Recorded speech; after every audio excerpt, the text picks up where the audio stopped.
truth, yeah, forget the rest. You propose the lies right out of the park. Look beyond the shadows that set the dark. Sparks of laughter fire up the night, bringing clarity where they blur the fight. Cut through the chaos, yeah, the tangled lies. Steampunk Kelly with a set of clear eyes. Truths and jokes gonna rock this show. Step into light where the real facts glow.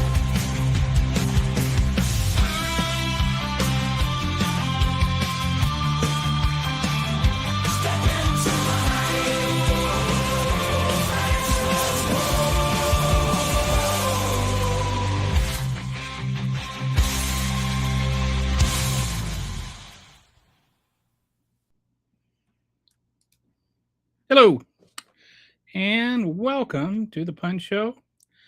I know it has been a long while since I have done a podcast here. You can see I've got some boxes behind me right now. We're doing some organizing, so sorry about the clutter, but you can learn to deal with it. Anyway, well, you can depending on which format you're looking at it. If you're in the profile view, you can't see it, so that's good. But if you're not in the profile view, then there's all the boxes back there. Anyway, there is a lot that has happened since I have last been on here. Most of the Iran war has happened since I last broadcast. We've had elections. We've had all kinds of things going on. We've, of course, had just untold corruption. So if anybody wants to say anything at any point, just go ahead and hop on. If you want to say hello again or whatever. I'm hoping that I'll be back in a more consistent way again. I was just having a really difficult period. I think I've worked through things and I'm doing better now. Anyway, if you're watching, thank you for watching. And so I'm going to talk about a number of things here, and I'll just go through them in the order that they come to me. So the first thing that I'll talk about is just what happened today. Inflation is up to, what was it, 4.3% or something? Let me Google that real quick and make sure I'm being accurate. 4.2%.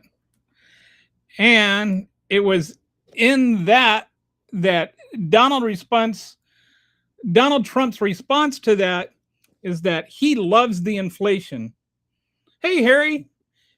I really enjoy seeing some of my viewers again. Yeah, I'm glad to be back. Thanks for watching, buddy. Maybe we'll get the Harry and Gary show again. Anyway, so this is like almost like all his campaign promises are tied to that one statement that he loves inflation, right? Like, because why is there inflation? There is inflation.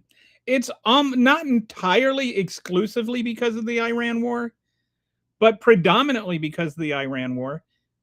There's also some other factors that are playing in, like the tariffs, like the effect of mass deportations on the economy. Those are also because, like when you cut supply, prices go up. When you cut out the people that provide the supply, you cut the supply. So yeah, inflation is up thanks to Donald Trump. And he loves it. He said, I love the inflation. Harry says, did you see Donald Trump booed out of the New York City and Pete Hegseth booed out of the Normandy D-Day celebrations?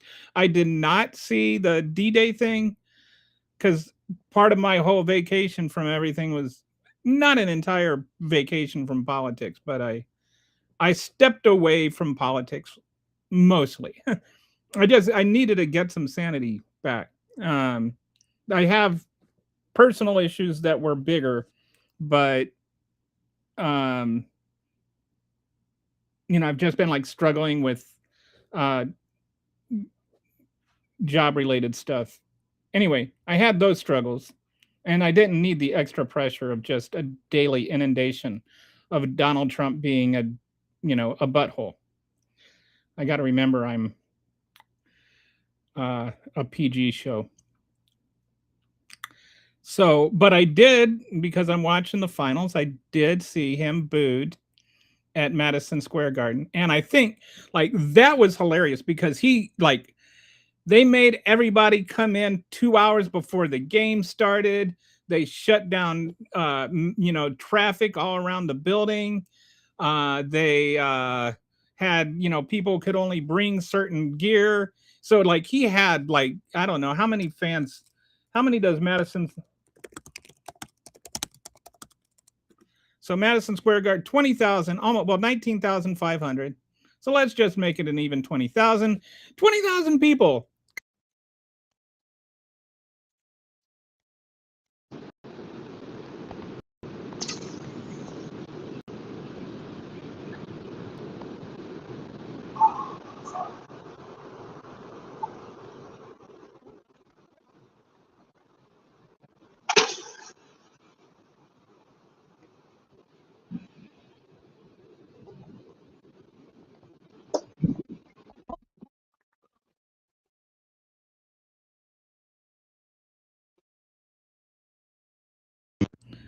He's a narcissistic old man,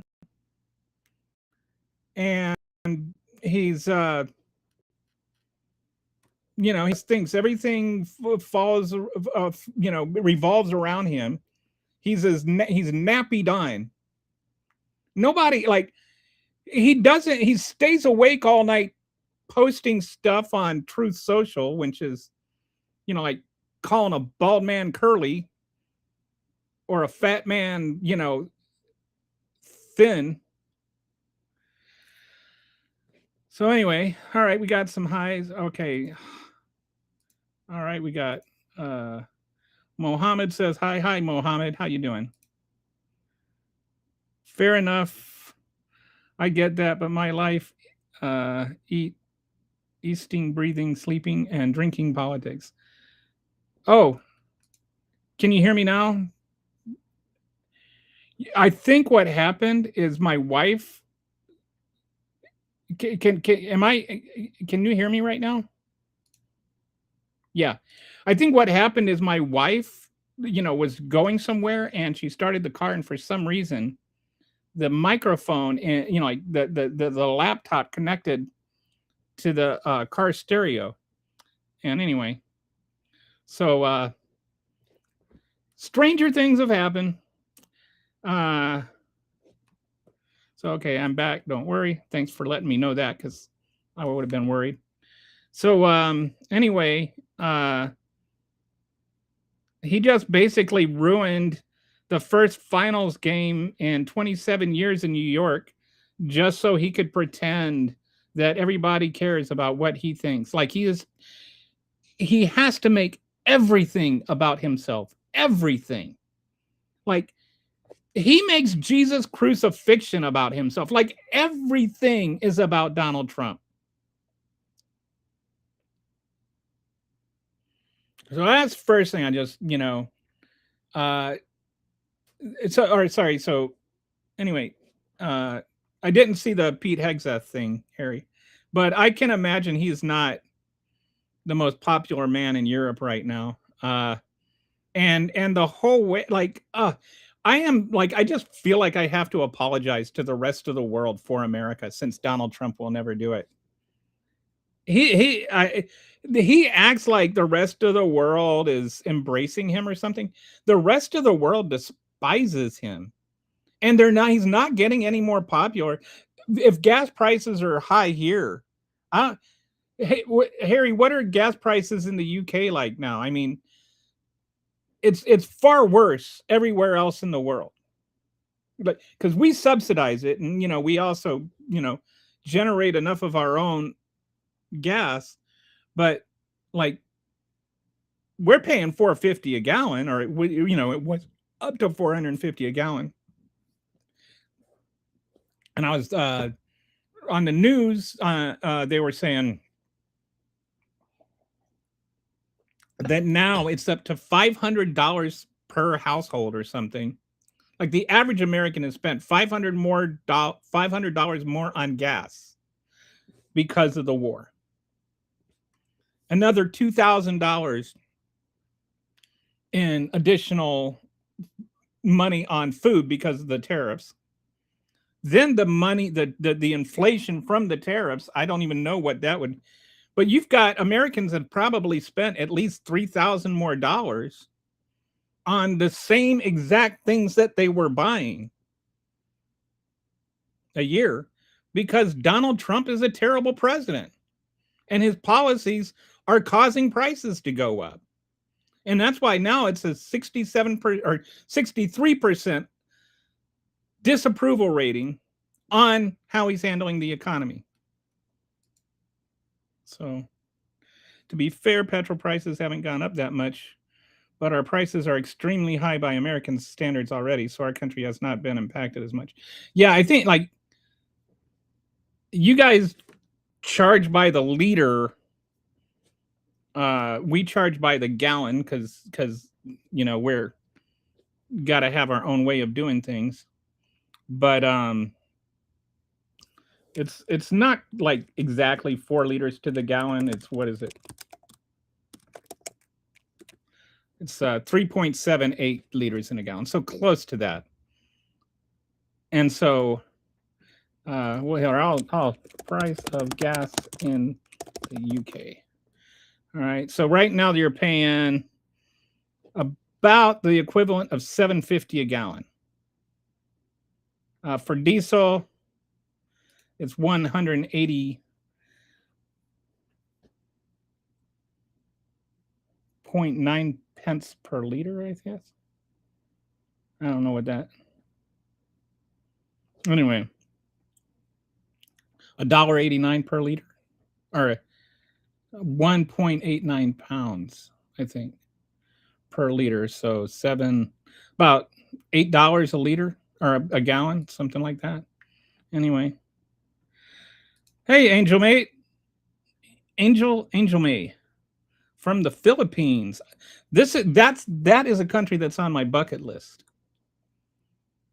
And the Philippines, by the way, are a country, in case you do not know, not you, Angel, but most of Americans do not know that how severely we abused Filipinos in, I think it was the Spanish-American War or something. It was right around that time. It was, well, I think Roosevelt was president. And they tortured. Philippines wanted independence or something, and we tortured them really badly. They would do this thing where they would pump their water. They'd put a garden hose in their mouth and fill them up with water and then stomp on their stomachs until they talked. I mean, we're like, America is not always the best country in the world when it comes to human rights. Our prices are about $7.50 a gallon for petrol, but for an imperial gallon, which is the gallon we would use, it would. Wow, is that because they charge royalties? I know it's not, but imperial royalty. I had to go with the pun. Our gallon is about 20. Our gallon, but what's a Texas gallon? It's actually the same size as regular gallons. Our gallon is that our gallon is bigger than your gallon. That's like some trash talk there. Anyway, so worldwide gas prices are up because of Donald Trump, but especially in the United States. And it's also other prices are up. Americans are spending more money, like a lot more money, and the inflation is going up faster than wages, which are more or less stagnant. They're going up a little bit, but not nearly as fast as inflation. And there's a lot that goes into that, because for some people, like if you're in the top 20%, you're doing better. But if you're in the bottom 80%, you're doing worse. And then there are a lot of people that this doesn't get talked about who were in the top 20%, but are now in the bottom 80% because AI took their jobs and turned it into a lower paying job. or a temporary job. This is this is the struggle I'm going with because I'm a writer. Okay, Abby wants to know if I will answer, but I don't know what I'm supposed to answer. So I will answer if I see your question. I'm not a mind reader now, and it's possible that you were automatically filtered in the comments. I don't have anything to do with that. But if you, for instance, I do have the R word filtered. So if you use the R word, then that's filtered out. Retype your comment without using the R word or any offensive words, and you'll probably be fine. I don't know why. But it's possible you were just filtered. But I'm happy to answer any questions. I've talked to people that disagree with me all the time on this show. Actually, probably more. That's probably to some people. I do it too much. Harry says you haven't asked a question. Which, if you have, it's possible you put one in that nobody's seen.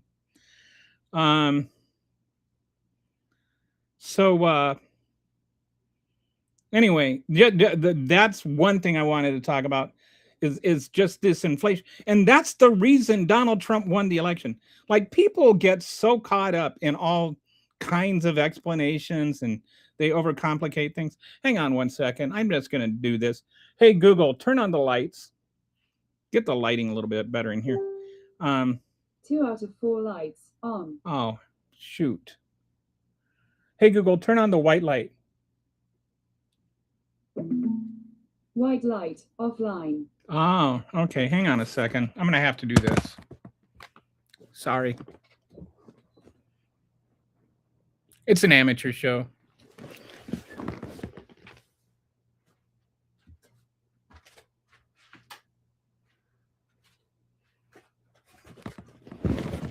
I mean, at least I'm not charging you for this, right?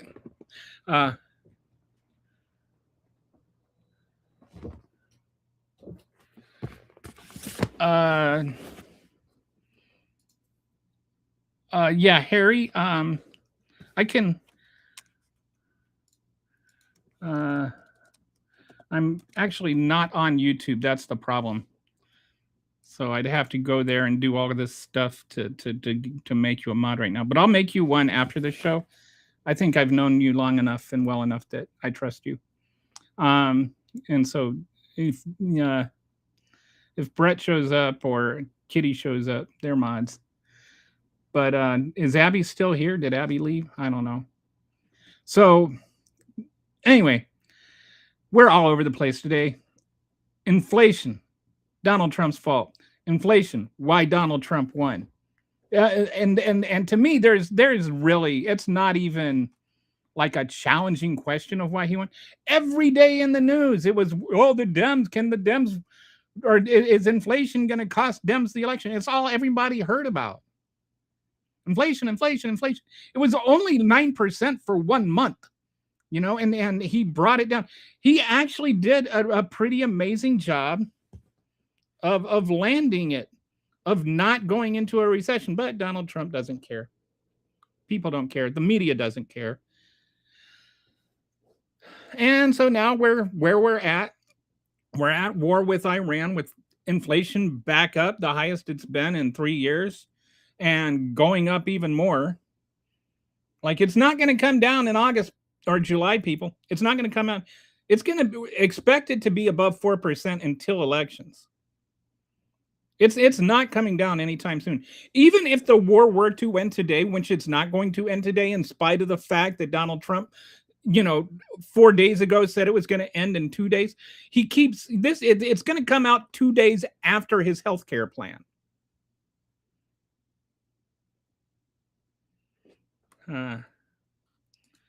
Sorry, Justin says, whoops. There's always a price to pay, even if it's free. Yes, this is true. The price to pay for watching my show is you have to endure my face, which is not, I will admit, the most attractive face in the history of the universe. I don't even think it's top 10 if I'm being modest. Americans complained about 9% for a month. We had 11% for a year. Yeah, and that's the other thing. It was inflation was worldwide. It was worldwide, and it was because of a number of reasons. It was one of the biggest reasons was the COVID, uh, the coming out of COVID, uh, and the supply chains and all of that. That was one of the reasons. That caused a lot of it. The other thing was when Russia invaded Ukraine and disrupted the world's oil supply, which is what we're experiencing now. And this is what infuriates me about this is that all the qualification that the Republicans are doing right now, saying that it was, it's because of a disruption in the oil supply, never made that qualification when Biden was president. And Biden isn't the one that caused the disruption. They act like, oh, it's just there was this disruption. They always talk about it in the passive voice, right? Like, oh, yes, this was caused by a disruption in the oil supply. Not, we caused a disruption in the oil supply, and that's why we have inflation, which is what happened. We attacked Iran. Iran responded by shutting down the Strait of Hormuz, and now we have worldwide inflation again. And it is 100% Donald Trump's decision, 100% Donald Trump's fault. End of story. So I'll use this to segue into the next couple of things I wanted to talk about, which are the elections. I think that we are headed for a blue tidal wave, a blue tsunami, a blue-nami, if you will. I like that. Blue-nami. There's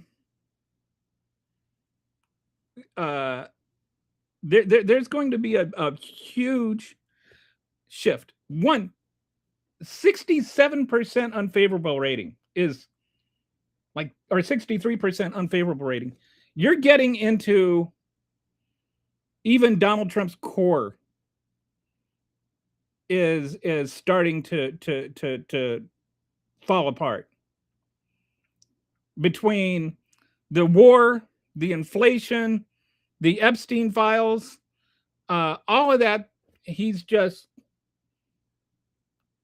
starting to piss off his own core. And you've got people like, like he destroyed Marjorie Taylor Greene's career. Good for him. He destroyed Nancy Mace's career. Good for him.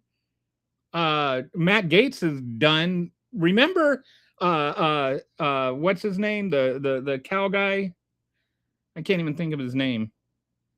Anyway, all these conservatives who tied themselves to him, he just like threw away. He doesn't care about them. His most loyal, all they did was say, or all MTG and Nancy Mace said is, yeah, sexual predators shouldn't be able to get away with it. And he's like, or not just sexual predator, pedophiliacs. I don't know. Pedophiles, that's the word. Having trouble thinking of words today for some reason. Anyway, all they thought is, all these people that are pedophiles and paying to rape children, maybe they shouldn't get away with it. Maybe we should look into that thing. And he's like, oh, I'm going to endorse your opponent. And so now their political careers are dead. Replaced with even bigger MAGA sycophants. And so, but people like that, they also have a little bit of a following, and he's just, and it's not like he ever had the majority of Americans behind him. He won the popular vote, but he didn't win the majority of the vote. And a lot of the people that voted for him were just voting strictly based on the economy. And he's destroying it. So Carol says, yes, it is all Trump inflation, blue-nami.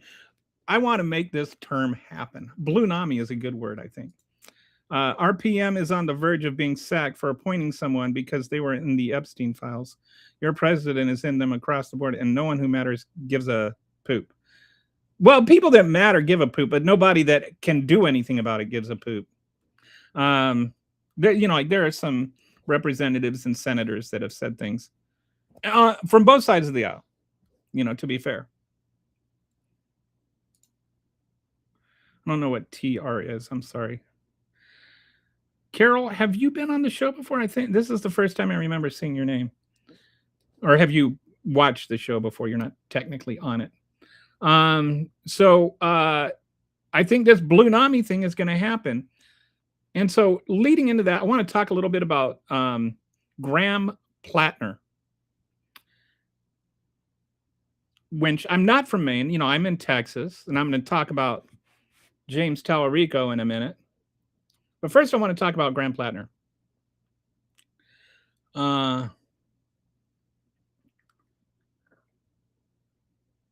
It's a complicated subject. He is not a perfect person. And so I'll just, I'll go through this and I'll be as even and honest as I can. There are a few problems people have identified with him, and I'll address each one in order. The most serious and problematic is that he has an ex-girlfriend that has accused him of some physical abuse. She says that he grabbed her arm one time, put her arm behind her back to prevent her from leaving, and that another time he grabbed her wrist and pulled her out of a cab, and he grabbed her wrist so hard that it left marks. I don't know what kind of marks, maybe bruising or something. This was over 10 years ago. And if what she is saying is true, would be a Class D crime in Maine, which is equivalent to a misdemeanor. They don't have like felony misdemeanors, but a Class D would be on par with a misdemeanor. It wasn't chronic abuse or something. It was, there are two other women that were interviewed that said they have that he was physically intimidating and emotionally abusive. And just, I want to square something away. There's a meme going around that says that the person that did the story got some kind of got this award for being some sort of, I can't remember what it's called, like APAC activist of the year or something.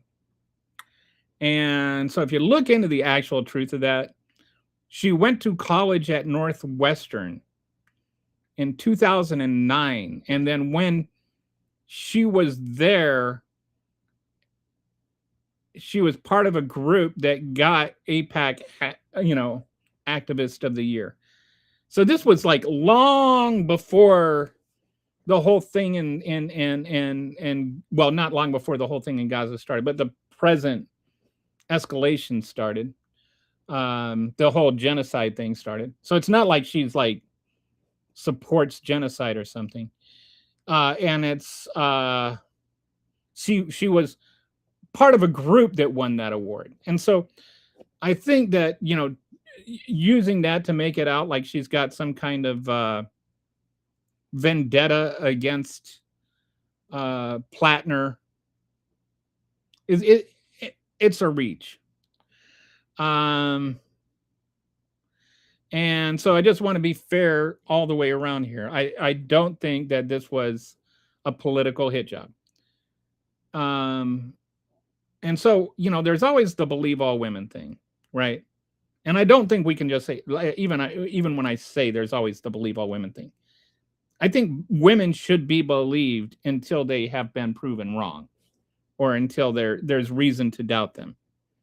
And Plattner denies the allegations.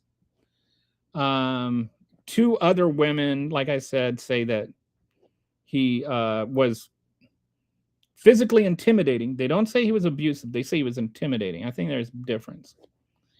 I think, like if you were to, let's say a woman was trying to leave a room and you stood in front of the doorway and refused to move, and that would be physically intimidating. if you put your hands on her to prevent her from leaving the room, that would be physically abusive. And I'm not saying either one is okay. I'm just saying that there's a difference. One of the big differences is one is a crime. But anyway,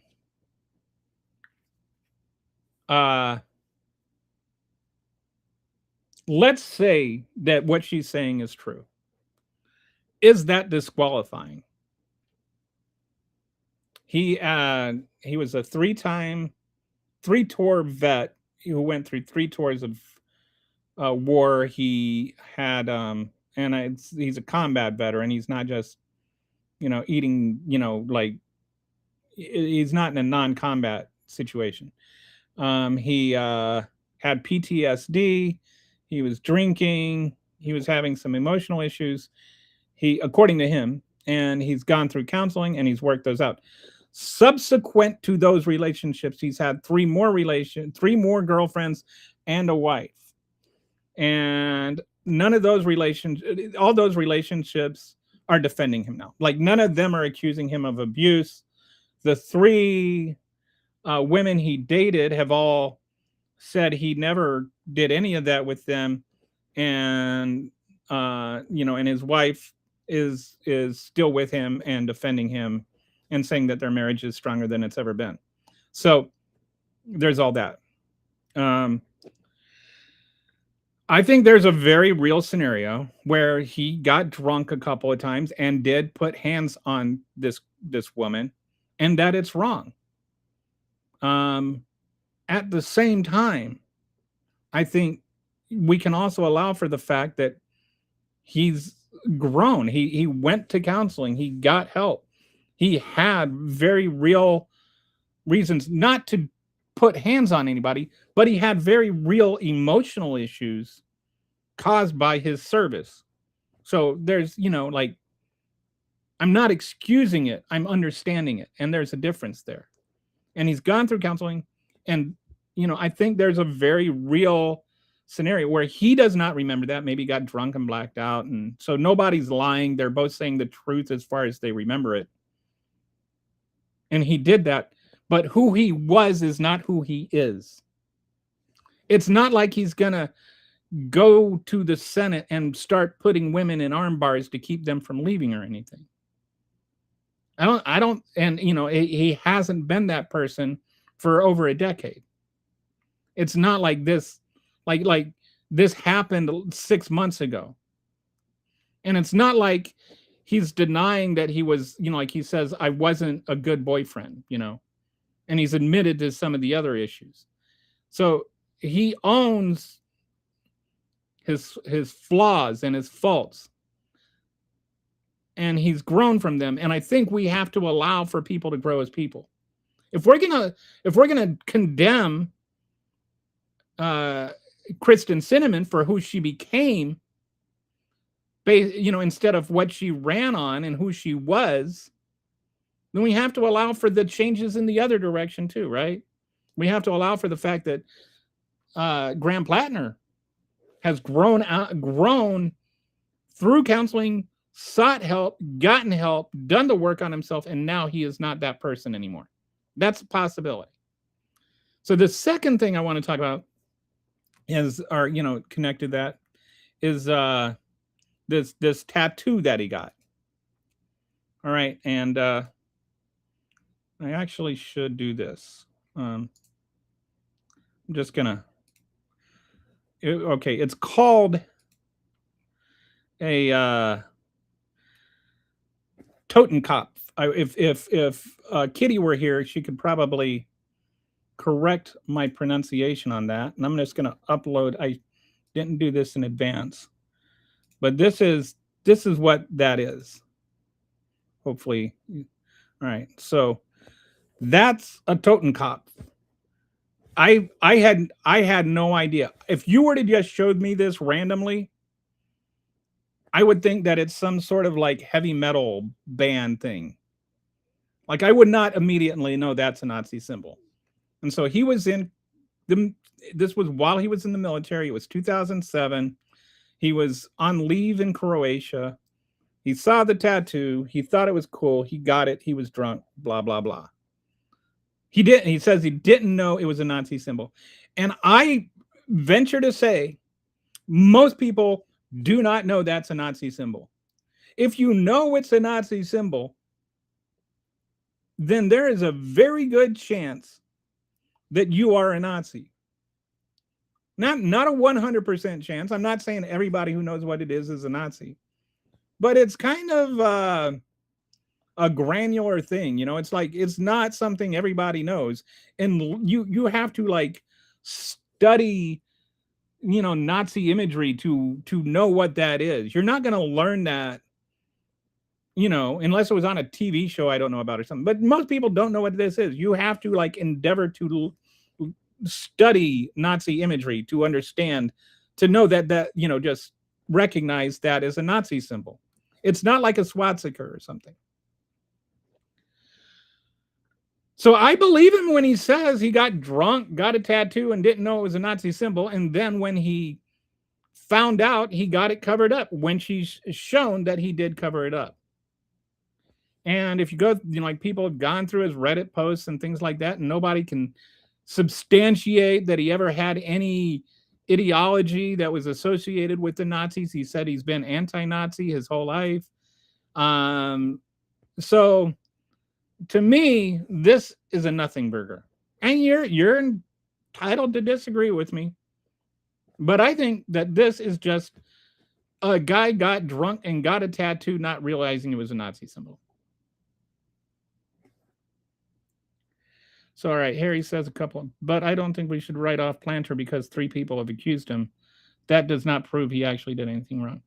And I agree with that. I don't think it proves he did anything wrong. But even if they're telling the truth, I don't think that should dismiss him. Because what he did was a misdemeanor. And it's not, like I said, it's not who he presently is. And it's not like he hasn't taken efforts to grow from it and mature and not be that person anymore.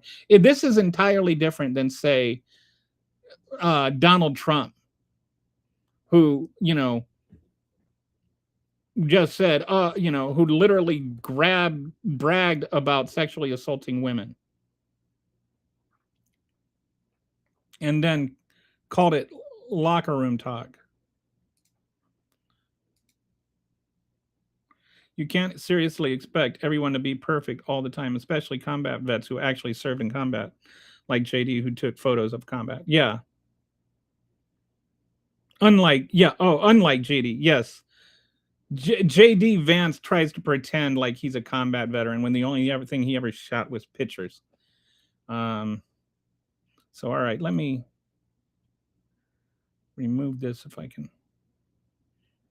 All right. All right. Whoa. Whoops. Forgot how to do. How do I get rid of this? Sorry. All right, there we go. So anyway, that's the second thing.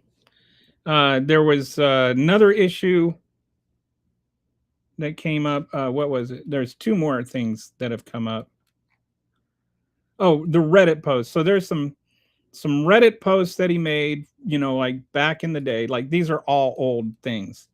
And so there were some Reddit posts that he made a long time ago. One of them, he kind of said something like, I'll just read to you exactly what he said. People worried about assault should take some responsibility for themselves and not get so effed up they wind up having sex with someone they didn't mean to. So he was talking about, and so now he's been accused of justifying rape or blaming the victim on rape. And I think that this is another one of those things where, there's nuance. If I sell rape whistles, if I have a store and I sell rape whistles in that store, does that mean I'm victim blaming because I'm selling something precautionary to help women to prevent themselves from being raped? I think that this is like 2 things can be true at the same time.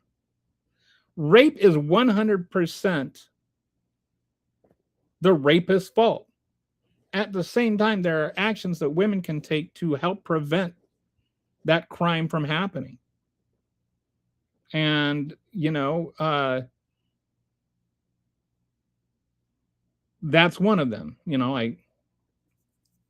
Um, I, and it's not to blame the victim. If I were to, like, if you go out, you leave your house for a while. Let's say you're going on vacation for a couple of weeks. You go away. You don't lock up your house, and you come home, and your house is robbed.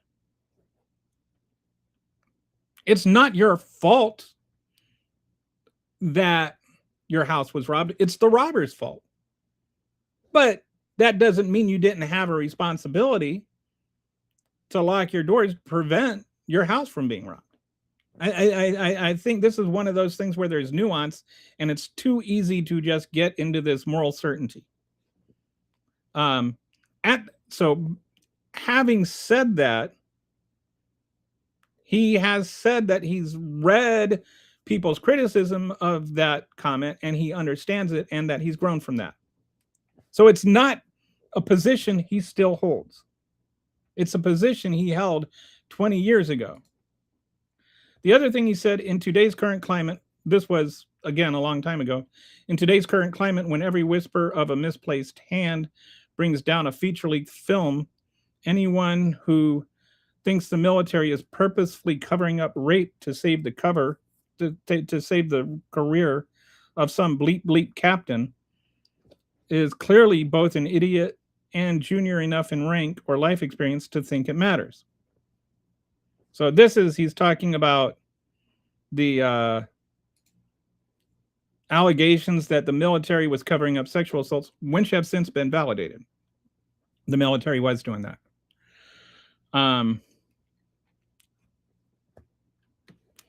So he said those things, and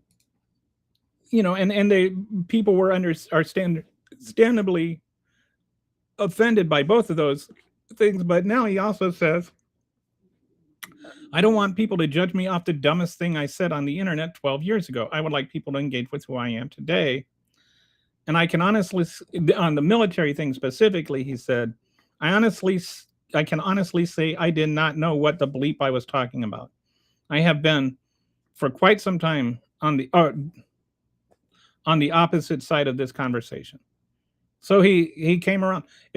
Now he 100% agrees the military was covering up for rape. So I think the last thing that is being held against him is this whole sexting thing, which I honestly do not care about. He never actually had an affair. He just did sexting. His wife says that they went to counseling. They worked through it. Their marriage is stronger. If she doesn't care, why should I? Actually, even if she does care, why should I? But anyway, I mean, it's like a personal thing. Of all my things against Ken Paxton, that's like the least relevant. But it's funny how people that are defending Ken Paxton are attacking Graham Plattner based on these sexting things. All right. So, do I believe in Jesus Christ? Yes. Ask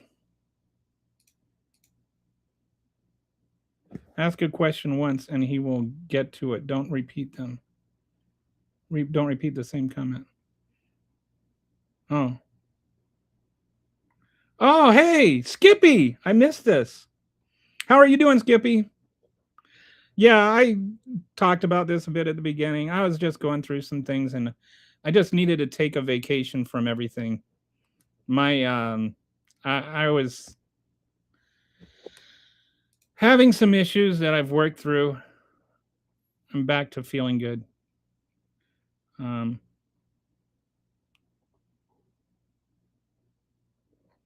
So Harry says, ask a question once and he will get to it. Don't repeat the same comment. Oh, is Mello guilty? You're talking about the Carmelo Anthony thing?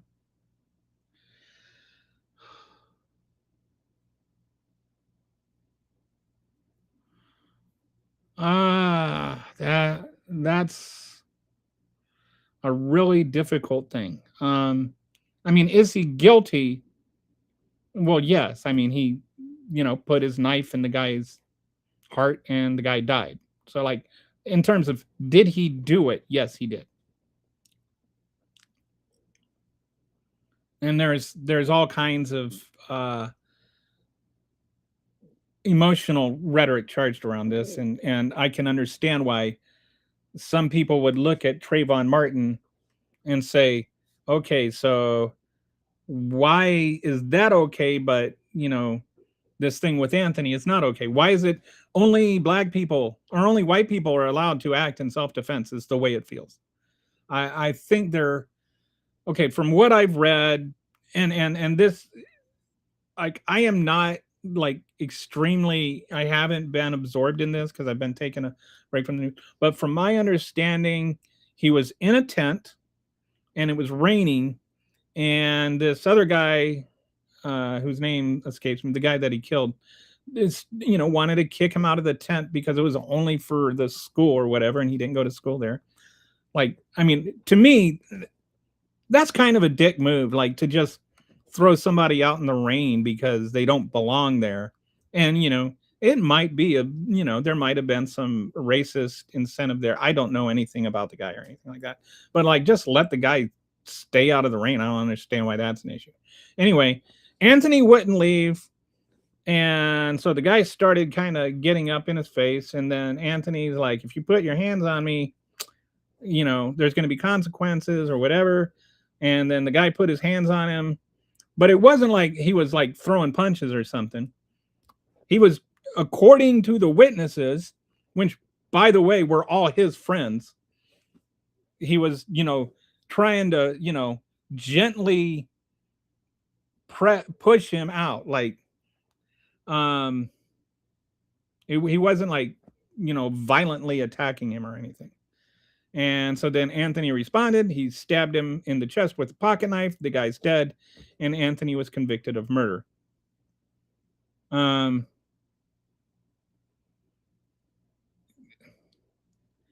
Based on the testimonies, which is all the jury can do, like they can't, they have to go on like that. I would say a reasonable, if what the testimonies are saying is true, then I don't think Anthony was in reasonable fear. A reasonable person would think that he was in fear for his life if he got, unless he was like the witch and was going to melt in the rain or something. On the other hand, like, I can see the perception where all of these people are like ganging up on him, and where he would feel like he needs to defend himself. So all in, like, I do not have an issue with the actual verdict. I do kind of have an issue with the way that some people are not understanding why a large portion of the black community would look at the verdict and say, why aren't we allowed to defend ourselves? But anytime we have our music too loud, somebody can come up and murder us in self-defense. Like, there seems to be a double standard. That's all I'm saying. So yes, sir. He is a murderer, right? It's not racism. Well, I mean,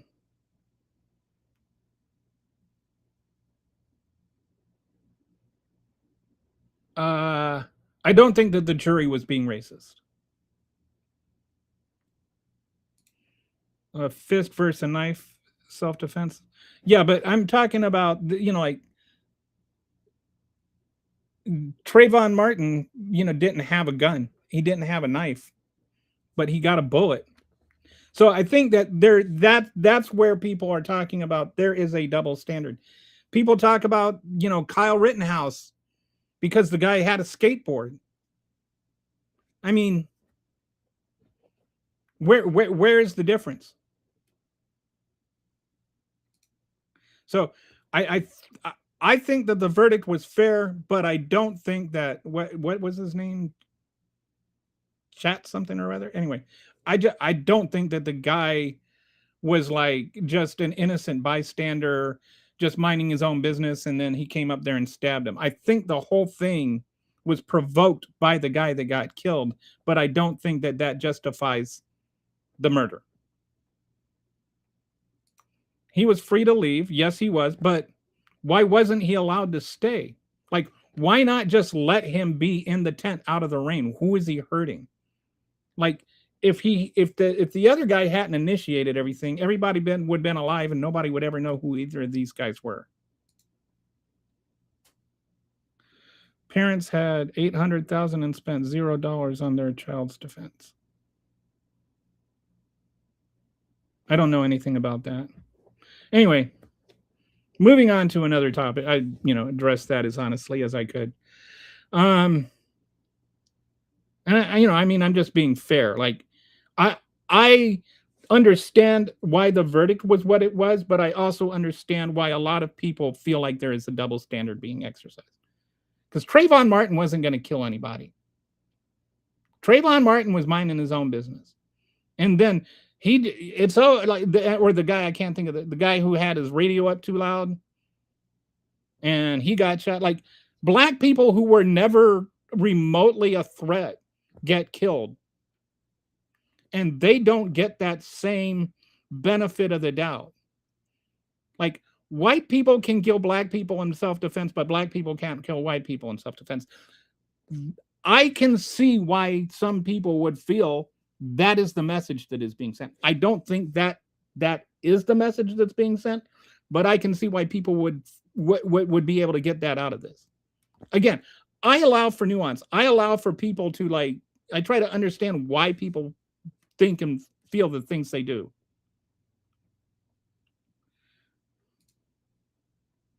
All right. We do not use, this will be your one warning. Don't call black people apes. Don't use racist jargon, especially if you're trying to say something is not racist. I block people that make overtly racist statements. All right. Yeah. Well, that's where you're not welcome here.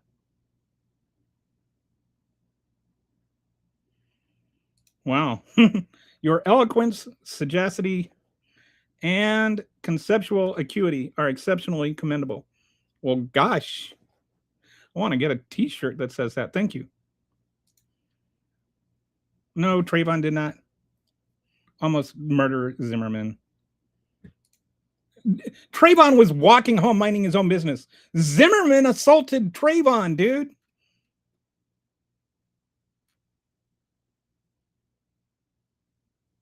Oh, so now we've gone from racism to anti-Semitism. I thought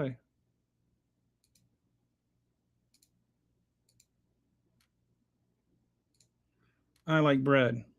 I like bread too. All right, so agreed, you are fair. Thank you, Mr. Yates. I appreciate that. So now I want to get into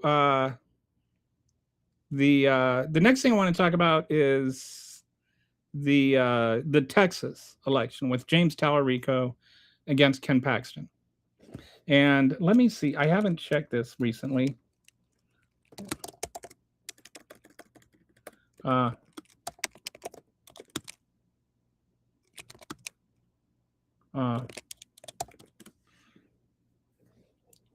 So they're tied in the latest polls.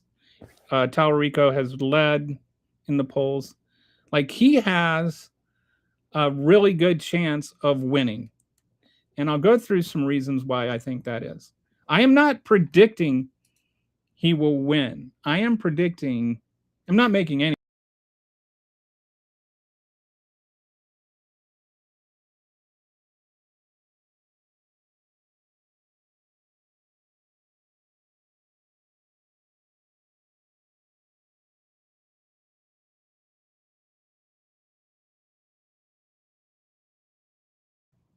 Am I back? Hang on while I get something here. gonna plug in the hard wire to make sure that doesn't happen again. Sorry, I got a note thing saying, that I was disconnected and reconnected. So anyway, I disappeared for a few minutes, or for about a minute. So Tallarico, back to Tallarico. I think there is a very real chance that James Tallarico wins, and I'll go through why. The number one reason is Ken Paxton is almost as popular as Ted Cruz, and Ted Cruz is not very popular. And while he did beat Beto O'Rourke, it was the closest election statewide in like 30 years or something. It's been a long time. And Beto is no Tallarico. And Ken Paxton is less popular than Ted Cruz. So that's the one thing. And like Ken Paxton, it's not just Democrats that don't like him. Remember, his own party tried to impeach him. And, some people may not know why, so I'll go through. There was another dude, this friend, I want to say, what is...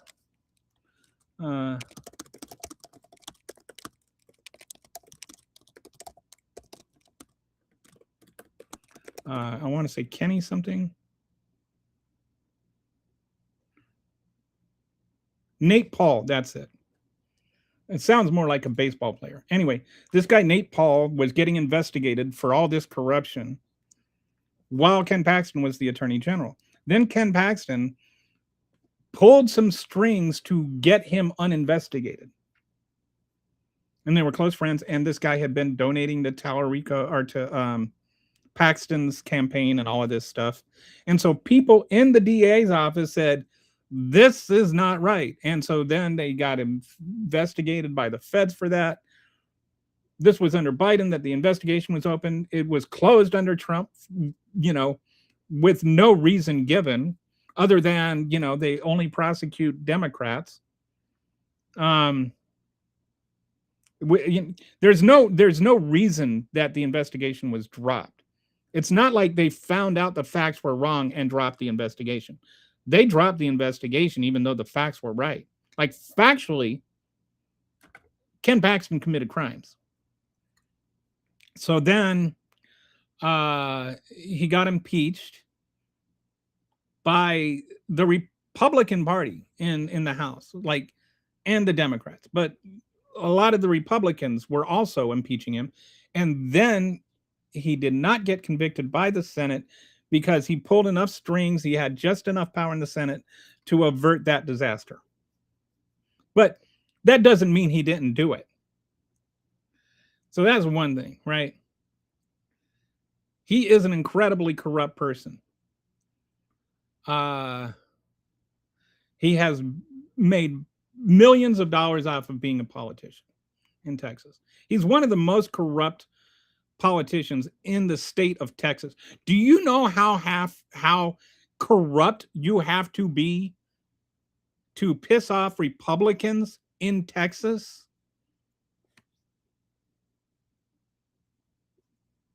You have to be really, really corrupt. So that's one. So that he's not already popular, right? That's number one. The second thing is he's tied himself to Trump in a way that he can never be untangled. And right now, Trump is losing popularity in Texas.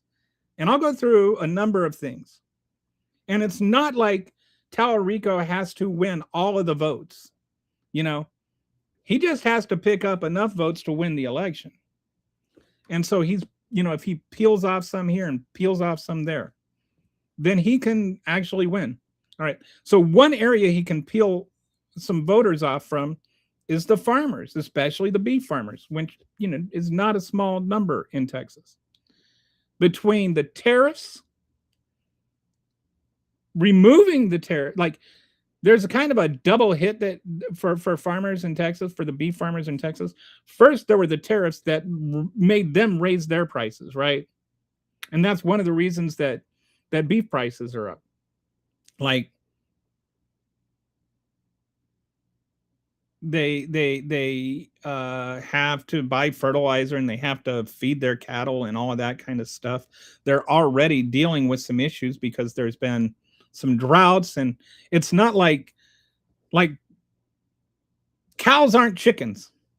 You can't, slaughter a bunch of them and then within a few, within a year have everything replenished. Cows don't grow that fast. Like, it takes, I think, 2 or 3 years. I want to say 2 years to get a cow to go from calf to food. Oh, hey, Walter. Thanks for commenting on my shorts to know that, so I know somebody's watching them. Good to see you, bud. So, it takes 2 years to go from a cattle to food. So that's number one. They were already struggling. And then you had the tariffs that made it more expensive. Then on top of that, you had them cut the tariffs on Argentina beef so that you could actually have foreign competitors undercut, Texas beef, because the Texan farmers had to pay more. And then to cut prices, Biden or Trump cut the tariffs on the Argentine beef. All right. So that really pissed off the farmers. And a lot of the farmers were involved with and or sympathetic to the lawsuit against the tariffs. So that's one thing that makes him unpopular there. The second thing that makes him unpopular there is these cuts to Medicaid that are going to cause a lot of rural hospitals in Texas to shut down. And some of them already have. And in Texas, or in small towns across the country, actually, hospitals are usually A, the largest employer, and B, the largest consumer. Shutting them down hurts the economy. It hurts the local economy. When you stack that up with the tariffs and the hurt he's putting on beef farmers, then that also causes problems. And then you've got the cuts to SNAP benefits, which don't just affect black people, believe it or not. There are white people who collect SNAP. Yes, there are. And so when you've got prices going up and you're already poor and you already can't afford food, and then the SNAP benefits that are the thing that is keeping you able to feed your children, and those things get cut, that becomes a real problem. And then you're told that you're committing fraud or something. So that's going to hurt. Another thing that's going to hurt is the mass deportations. And this ties back to the farming thing a little bit, because a lot of the beef farmers, because one, around 30% of workers on beef farms are illegal immigrants. And then two, a lot of the people that work in meat packing, I think it's around 40 or 50% of the people who work in the meat packing plants are illegal immigrants. And so that's all you got. These farmers, that impacts, they get their cattle, they get it raised, they send it off to be butchered. And then the window of time that they have to butcher that cow, it doesn't get butchered because there's nobody there to butcher it. So you're really hurting the beef farm industry in Texas. And it's a big industry. Did you know that Texas has more private farms than any state in the country? And if I recall correctly, it's like half the private farms in the country. There's a lot of small farms in Texas. So this is not a small number. So that's that's the next thing. Then on top of that, with the mass deportations, he had made all this headway that he bragged about with the Latino vote, Hispanic vote. I don't know what to call it. Anyway, he made some headway there. But then they started just making racial profiling acceptable. And now you have a lot of Hispanic people that feel like they cannot leave their house without having to worry about ICE busting them. Even citizens, because you have people that are citizens that are being detained by ICE. We can't keep track of how many because they don't tell you. But Politico did a study and they found 180. And that was, like in a couple of days research. And that was a while ago. It's probably much higher now. So, and then you've got, people being assaulted for, videotaping and, not even disobeying the law. You've got ICE agents assaulting people. That is turning off a lot of voters.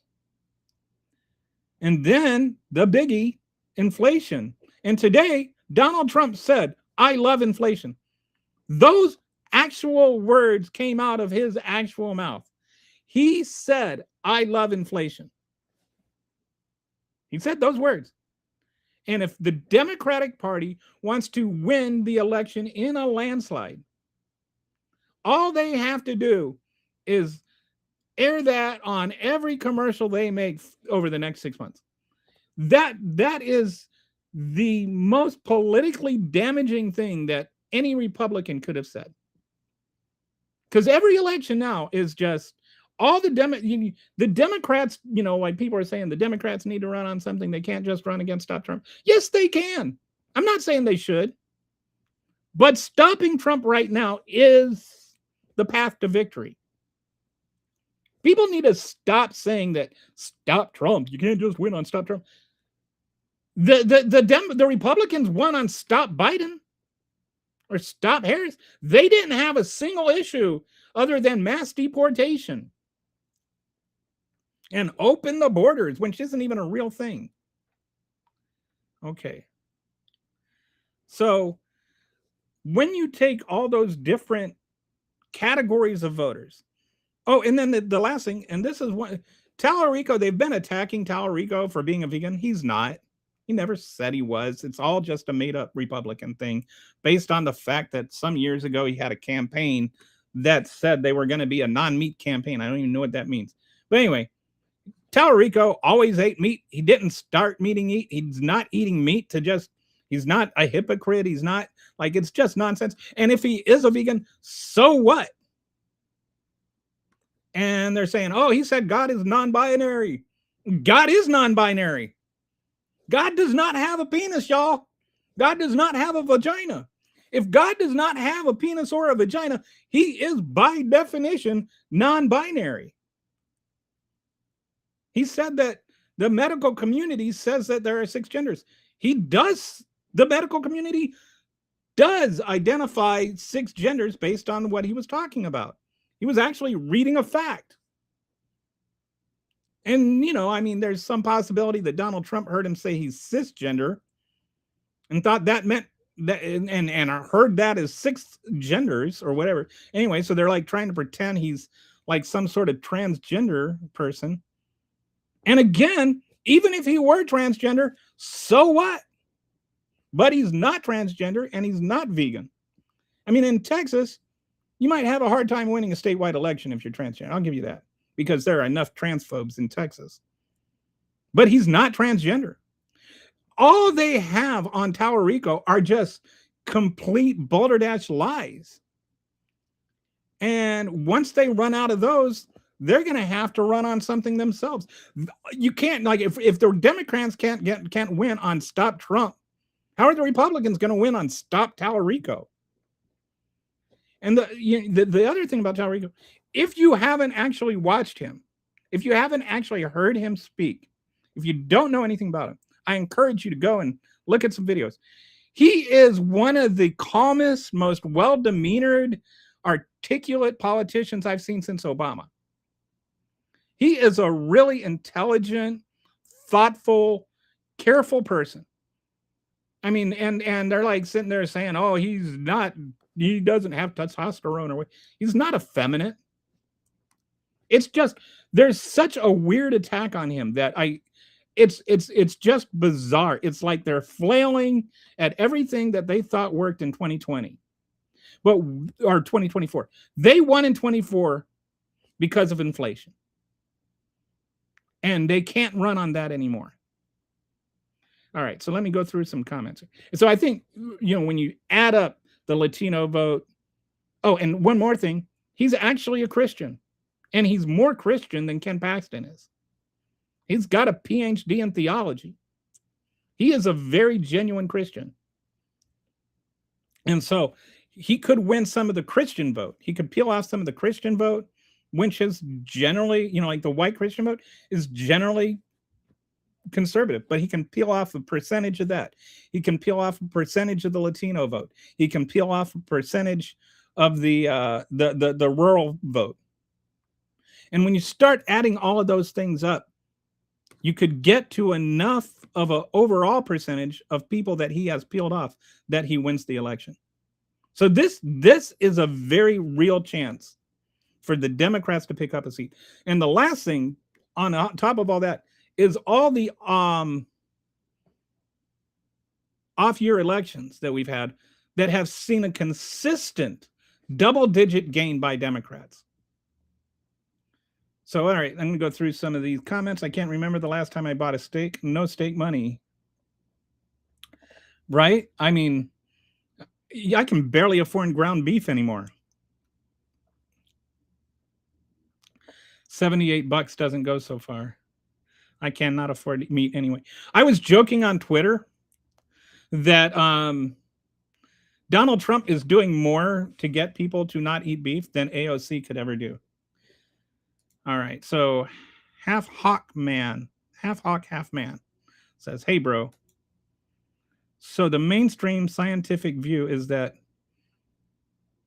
abiogenesis is nomalogically impossible and likely occurred on Earth. But the detailed mechanisms, I don't know what abiogenesis is, and I don't know what nomalogically means. So let me look this up. I don't know what it. Oh, so you're talking about life happening spontaneously? Abiogenesis is a natural process by which life arises from non-living matter, such as simple organic compounds. What is nomologic?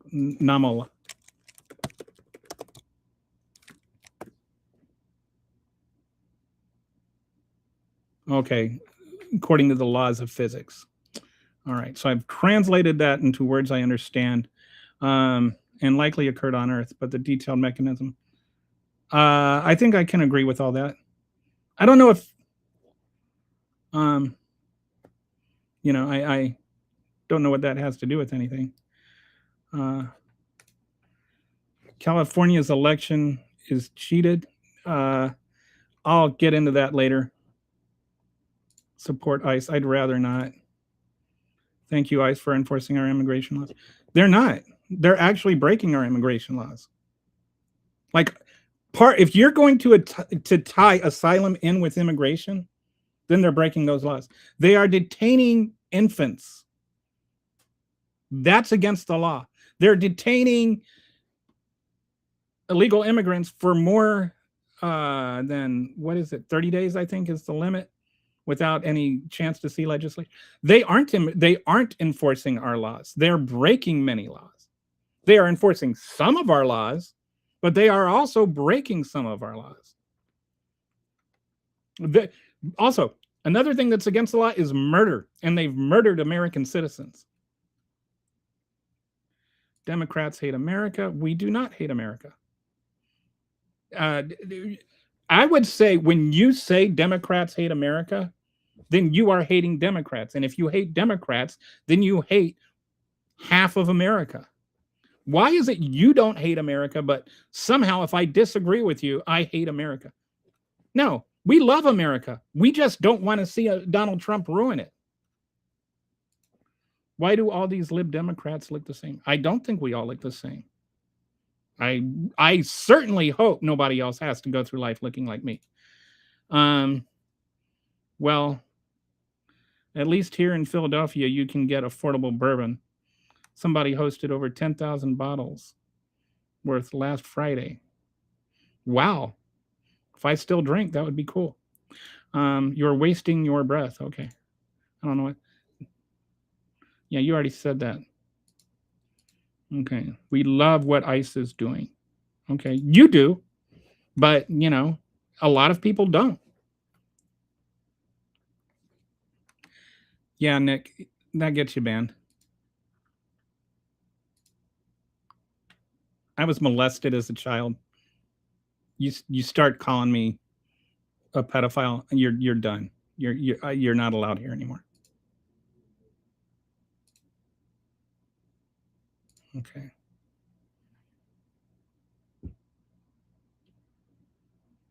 We've already been through that, Nikki, or Nick. We do not have an actual Nazi in our party. You guys, Stephen Miller is an actual Nazi. Let's not pull punches here. But Graham Plattner is not a Nazi.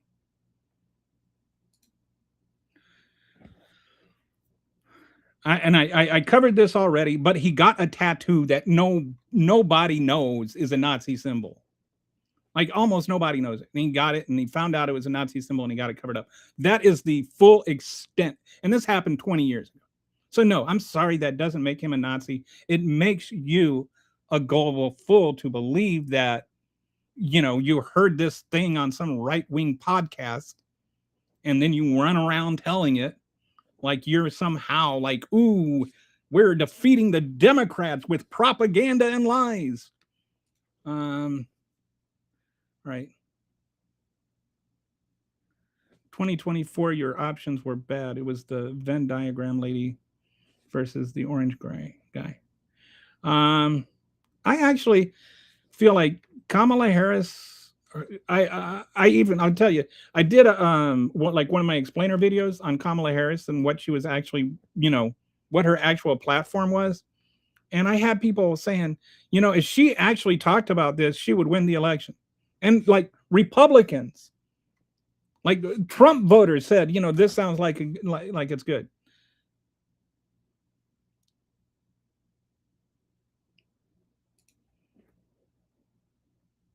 I'm sure if Trump is a Nazi, I'm not. Donald Trump likes to quote Hitler. Graham Plattner had a Nazi death skull tattoo, and he's a Dem. But he didn't know it was a Nazi death skull tattoo when he got it.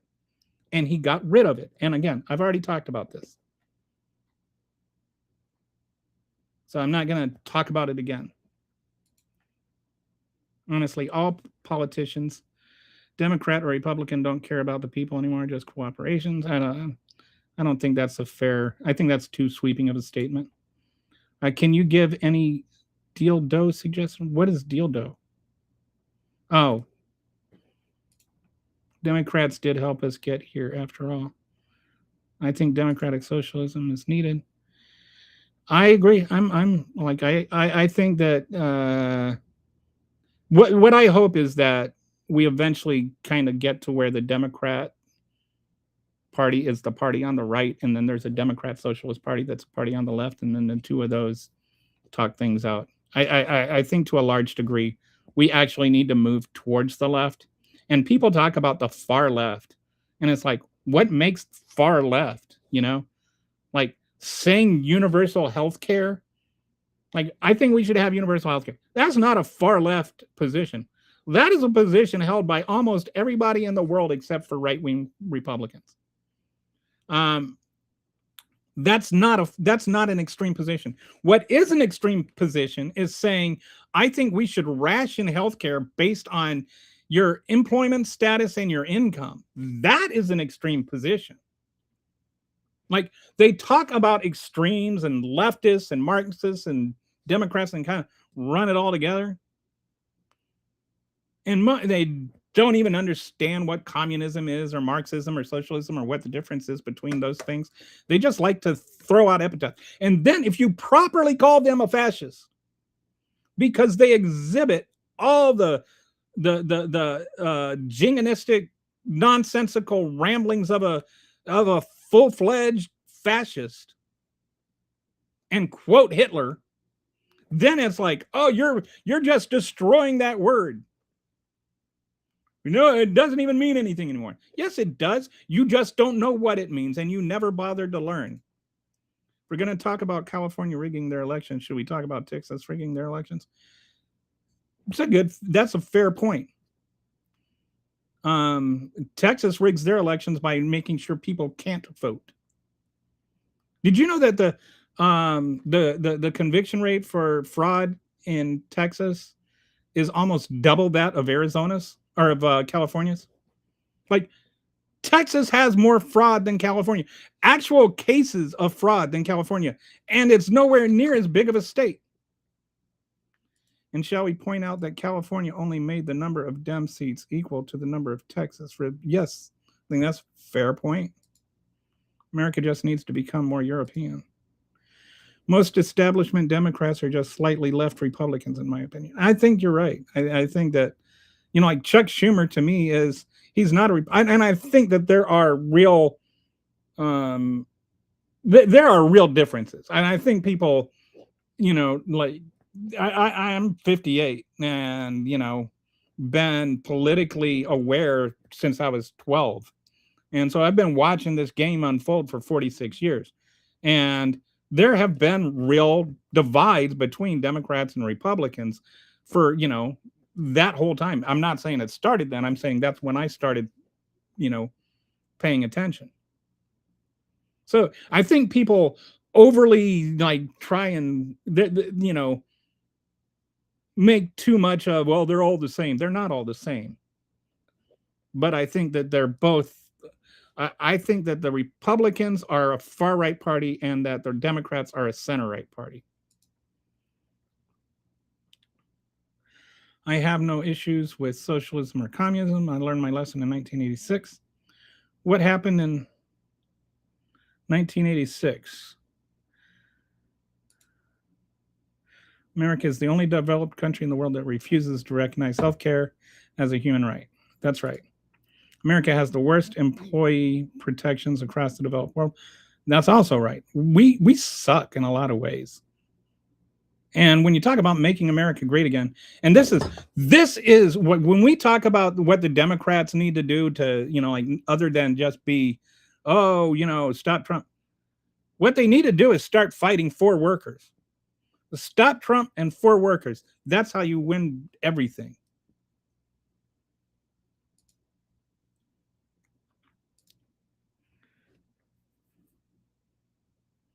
As a woman, I've lost rights in my lifetime, depending on the state that I'm in. That is insane.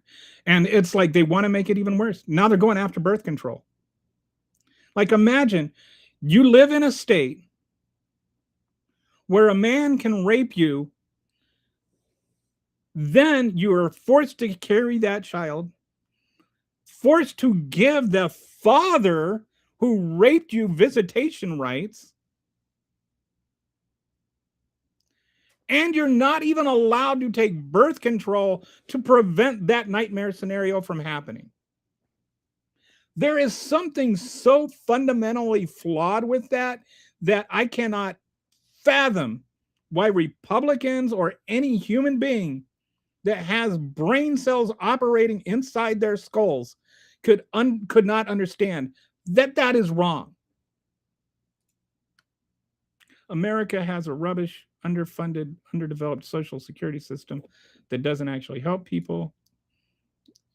Fully agree. America's prison system has become privatized to make profit for private companies. 100%. It's too bad Americans don't know as much about America as, you know, British people apparently do. Not having enough voters is not fraud. We're going to get into the California thing in a bit. Okay, what is the difference? What is pretty far left to you, Wyatt? What's the difference between being center and being left and just not being MAGA? Like, give me like, let's take something like healthcare. What is the difference between left and far left?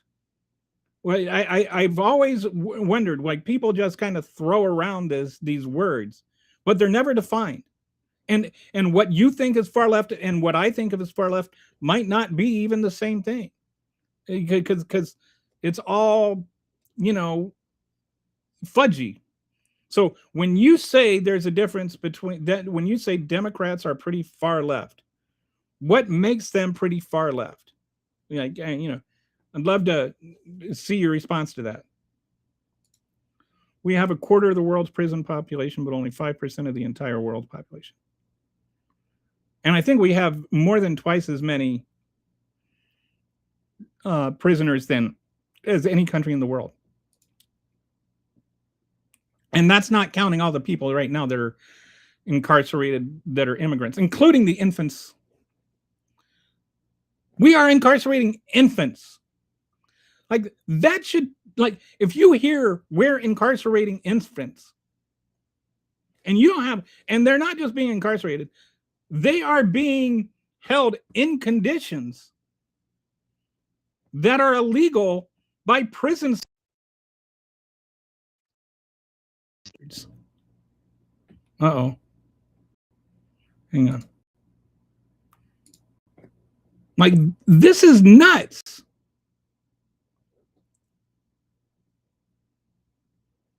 I'm from California.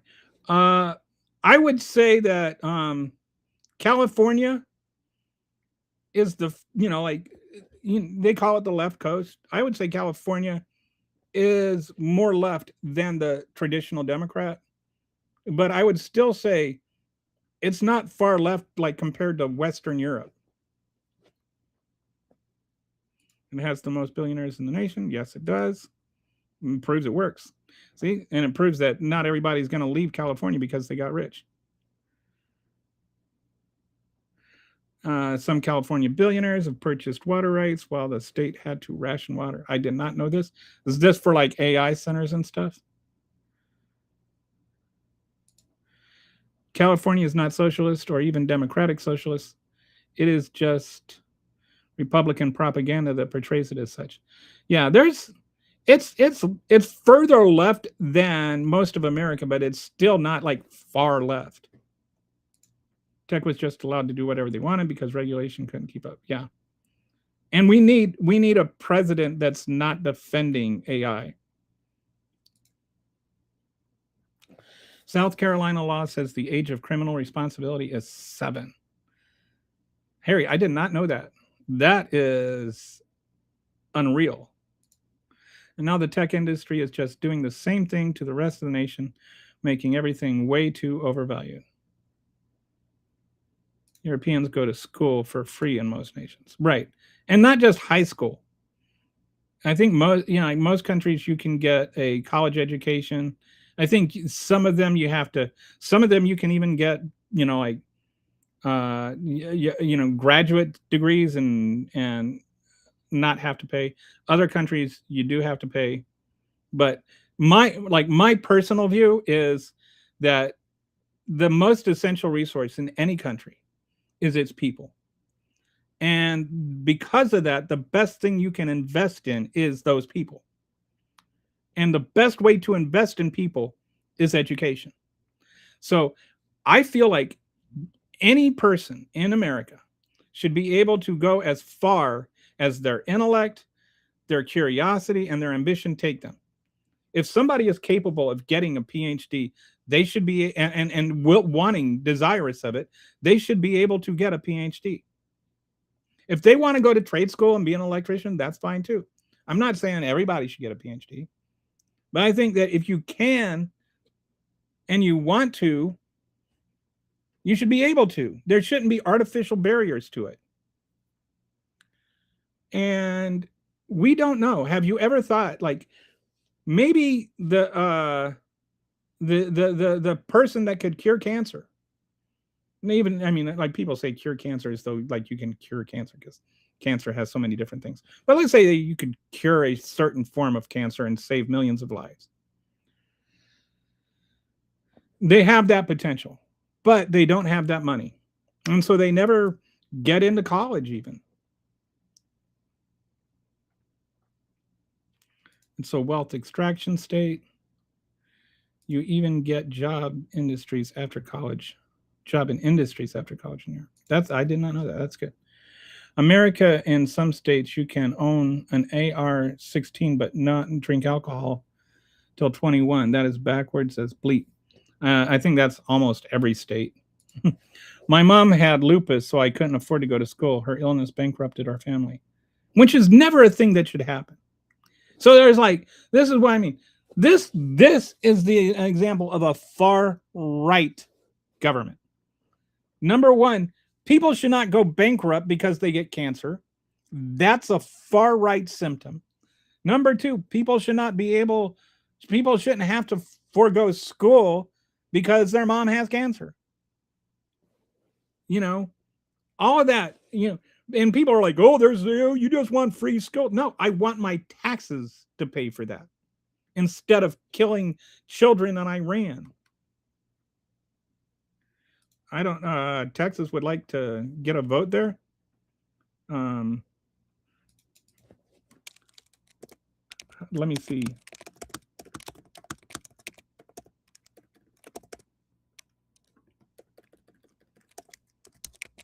In Texas.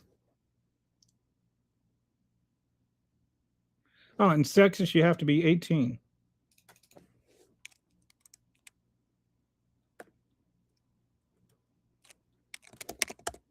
Oh, but I think you can have one. You just can't buy one. Oh, no, to sell or give a firearm. Okay.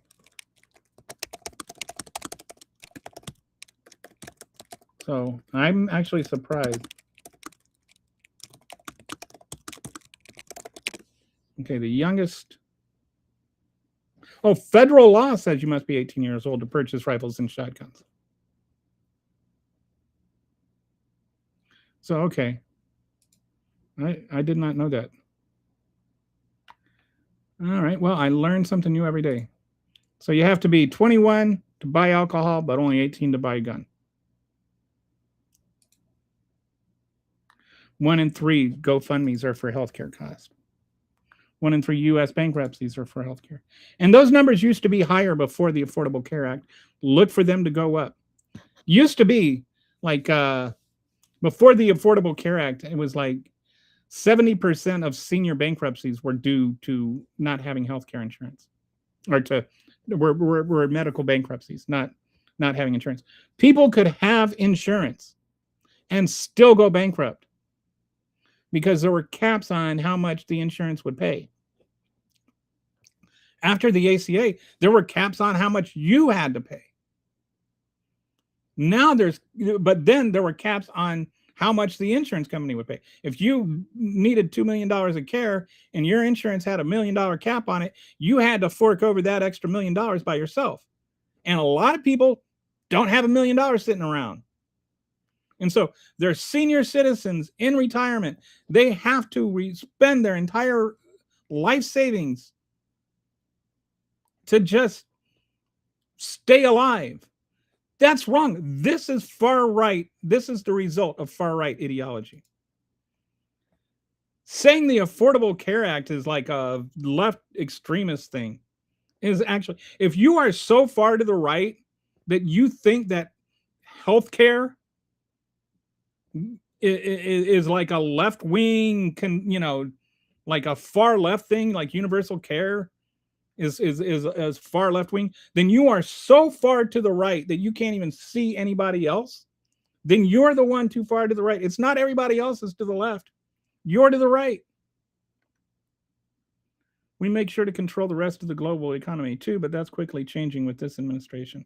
And you've got countries that are working around now, like the U.S.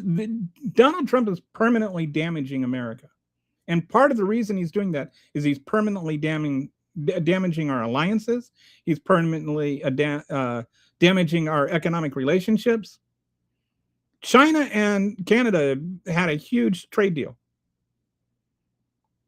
because they don't want to deal with Donald Trump. Walter says, I have to throw a yellow flag on that one. Colonizing terrorist country? Call me when we get into Cuba.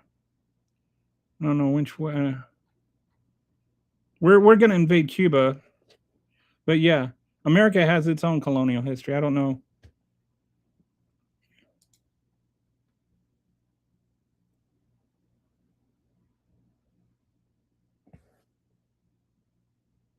Yeah, I think this is when you have to be 30. Yeah, I'll look into this because I mean I know kids that go hunting with their dads. So I mean, like I guess you can have one, but you can't buy one.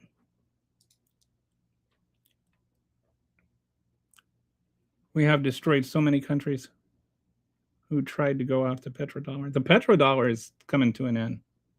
There's actually a lot of, because of the whole Iran war thing, it's having a negative effect on the future of the petrodollar.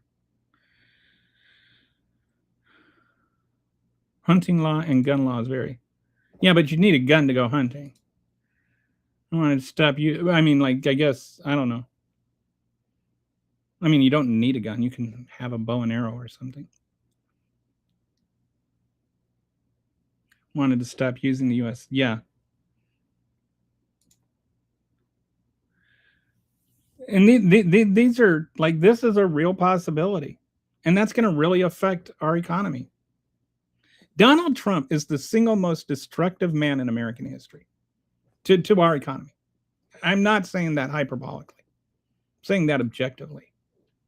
And the fact that the U.S. has no old age pension system is bleeped. And they want us to work 2 more years before we can start collecting our Social Security now, Harry. I might not be able to retire until I'm like 72. I'll be lucky if I live that long.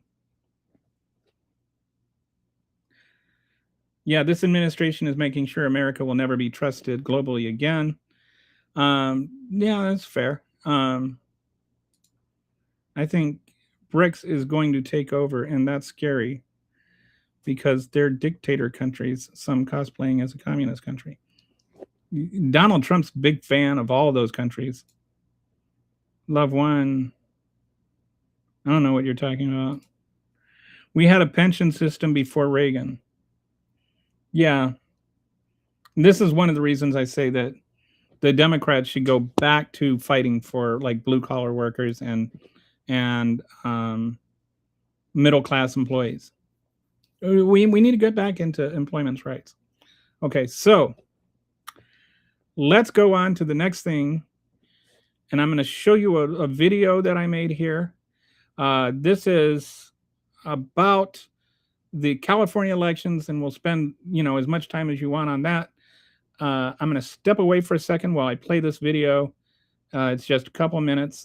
So I made this video to make it simple and easier to understand, so that I feel like these statistical arguments about California and stealing the election are so silly. Like, you have to be silly to think that Democrats rigged California, where they've like won every statewide election for 30 years. Like, all of a sudden, they need to rig the election. Get away. All right, but so they're talking about that. There's all these arguments about the statistical probability that what's his name would the reality star whose name escapes me right now, like he would get so many of these votes on election day and then so few votes afterwards. Let's look at that. This is a video I made to address that argument. Some people argue that because Democrats tend to do better in mail-in voting than Republicans, and because those ballots are often counted later, the changing vote totals are statistical evidence of fraud. The problem with that argument is that it assumes voter behavior is random. But voting behavior isn't random. Different groups of people vote in different ways. Republicans have been more likely to vote on Election Day. Democrats have been more likely to vote by mail. So what does that mean? Imagine that for weeks before the election, people are putting blue marbles into a jar. Then on Election Day, people start putting red marbles into the same jar. By the time voting is over, there are 300 blue marbles and 200 red marbles in the jar. Now you seal the jar and give it a good shake. At that point, the election is over. Every marble that is going to be counted is already in the jar. Nobody is adding new marbles. Now you start counting. Because most of the red marbles are on top, those are what you're counting first. Then, as you keep going, more blue marbles start showing up. Eventually, after you've counted every marble that was already in the jar, you discover there were 300 blue marbles and 200 red marbles all along. It would be absurd to say that the blue marbles are fake just because they were counted later. They were in the jar before the counting even started. This is where a lot of people make a basic statistical mistake. They act as though voting behavior should be random, like flipping a fair coin. But suppose you flip a coin and it comes up heads 70% of the time. What have you proven? You haven't proven that the flips didn't happen. You haven't proven that the results are fraudulent. You've only proven that the coin isn't behaving randomly. The same thing applies to elections. The statistics don't prove the votes aren't valid. They simply show that voting behavior isn't random. Most mail-in ballots were cast before Election Day. They were already in the jar. They were just counted later.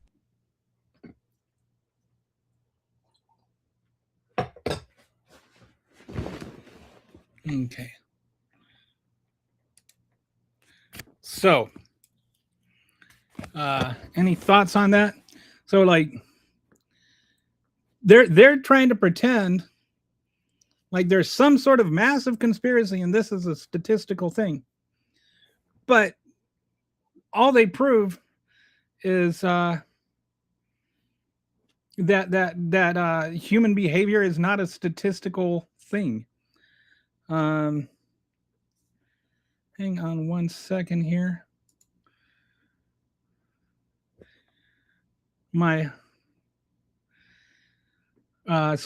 Kitty just joined the studio.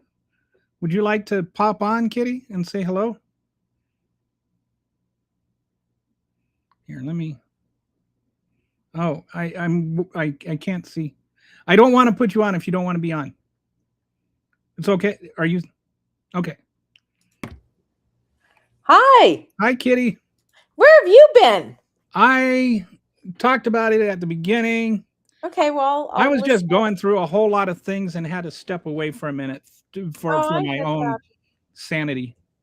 Yeah, did everything get all Well, struggle more or plugged? less, some ways I feel like I got some soul cleaning done. Oh, So, good. Good. feeling back to myself a little bit. And it Oh, feels good to be nice. back on the show. Oh, I bet it does. I bet it does. Feels good to be and seeing some of my old friends. Mm-hmm. Haven't seen Brett yet, but Mm-hmm. Walter's on today and Harry. You remember Harry? Mm-hmm. Are you back? I think I'm back. I think. I'm thinking I'm back. You get the you know the Great. movie quote. Mm-hmm. So, That's everybody great. keeps asking if I'm back. I'm kind of thinking I'm back. I think I don't. Yay. So anyway, did you watch? Were you able to see the video? I hadn't even I literally I've been so busy that I didn't even I just opened up my YouTube just now and got your alert that you were on. So, or Oh, okay. my Blue Sky, and then I saw that you were coming on. I was like, oh, I'll just pop on and see if you're still out there. So I was going to talk about this whole thing about California elections being Mhm. stolen, which is like like the Democrats really need to rig the elections in California to steal the election there. Yeah, All right. it's the whole thing. So I It's made it's this video. shenanigans. It's just lubricating for him to not follow the wishes of the people when we vote. It's just more lubricating for that stuff. So rhetoric.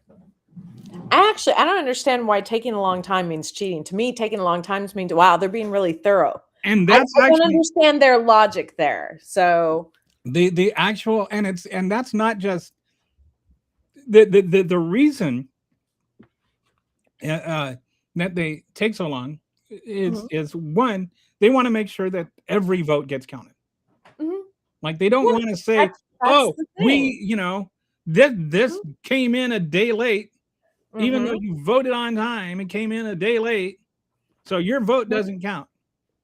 Exactly. It's like, it's not, if you vote before election day, your vote should count, period. Yeah. And provided you're actually an American citizen. The second thing, but the other thing they do is they go through and they validate every signature to Mhm. make sure that people who, like, they're not casting votes that aren't valid. So they Right. have, like, somebody from each party like approves every single ballot that goes through. And you're talking about like a 10%, like, is it 11 or 12%, something like that, of the country lives in California. Mhm. One of the reasons no other states have this happen, no other state has nearly as many votes to count. That's the thing, is that it's literally like more populous than most small countries. So it's there's a lot of people there, So they especially in the Los Angeles area. right.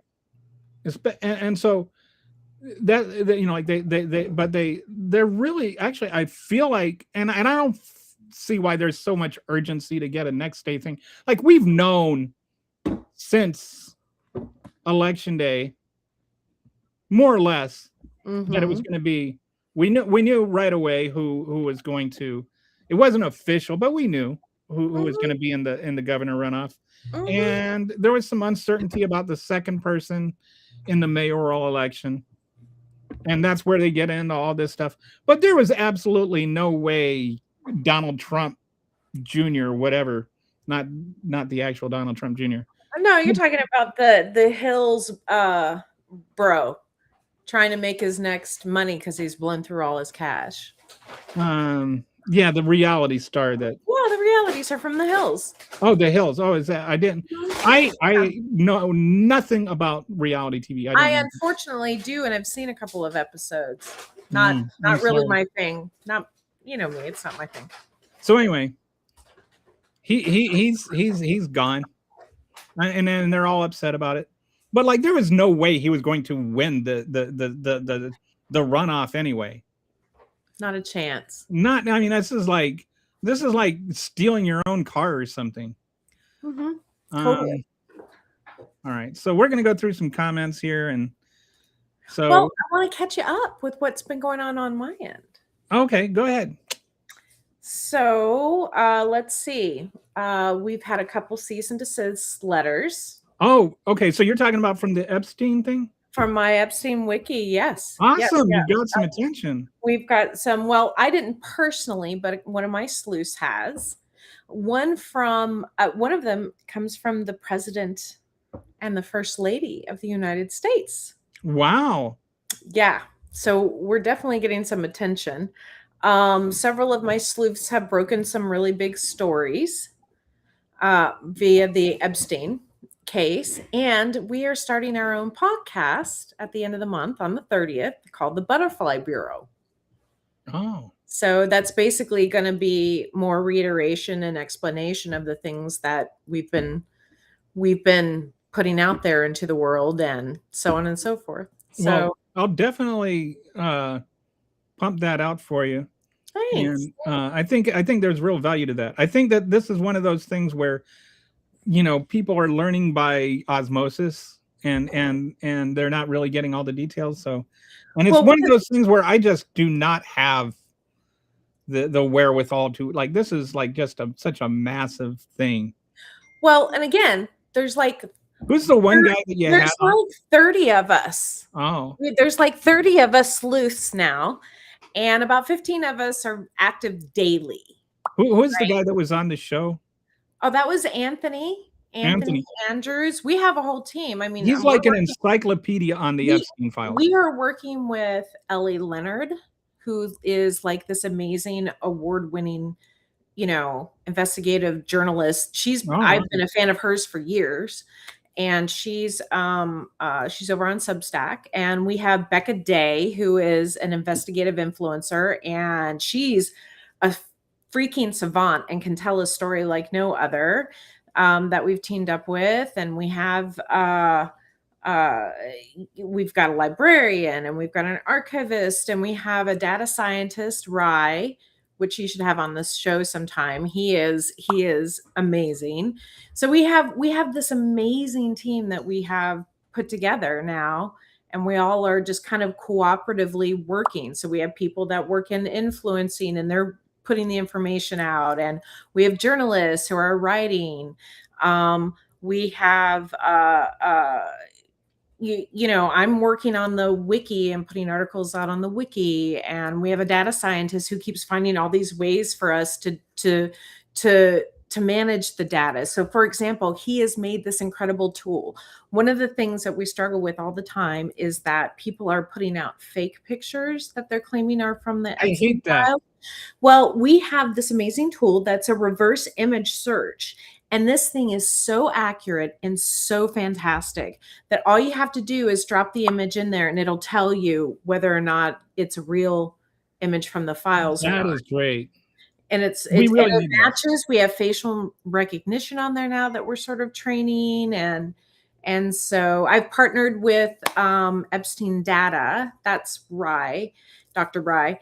And he is sort of the AI guru when it comes to files, and put together this amazing site and we've teamed up. And so like, he's the AI client that we use for, ask me anything about the Epstein files. And we have the reverse image search, and we have a map up there that shows you like which countries are involved, and we have a justice tracker, and so there's all these advances that we've made, that we kind of went from this like little standalone wiki to we've kind of put together this whole kind of detective agency and we're plowing through the files, and we're connected to the oversight committee, and we give them information, and we're connected with survivors, and we're helping their attorneys with information, and people pull in requests and say, hey, do you know about this? And we're able to give them fantastic. pieces. So it's really exploded into this amazing thing. Well, if you need any help, I think I can volunteer to take over covering all the people who have been prosecuted in America over the Epstein situation. I see. So it probably won't take very long.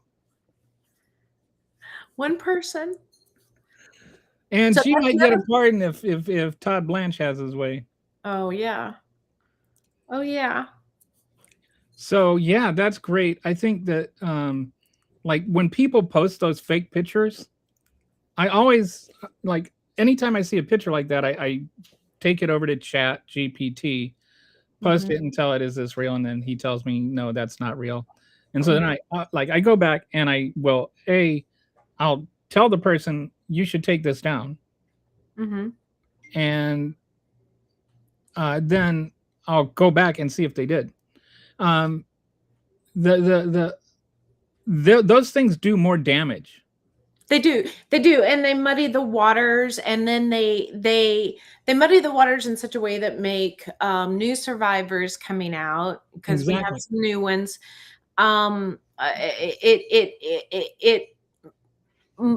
It creates enough doubt to create problems when we're trying to do things like put together prosecution files and investigate things, and it's just not the right thing to do. I usually ask them to change it and remove it as well, and usually use that as an opportunity to talk about the image search.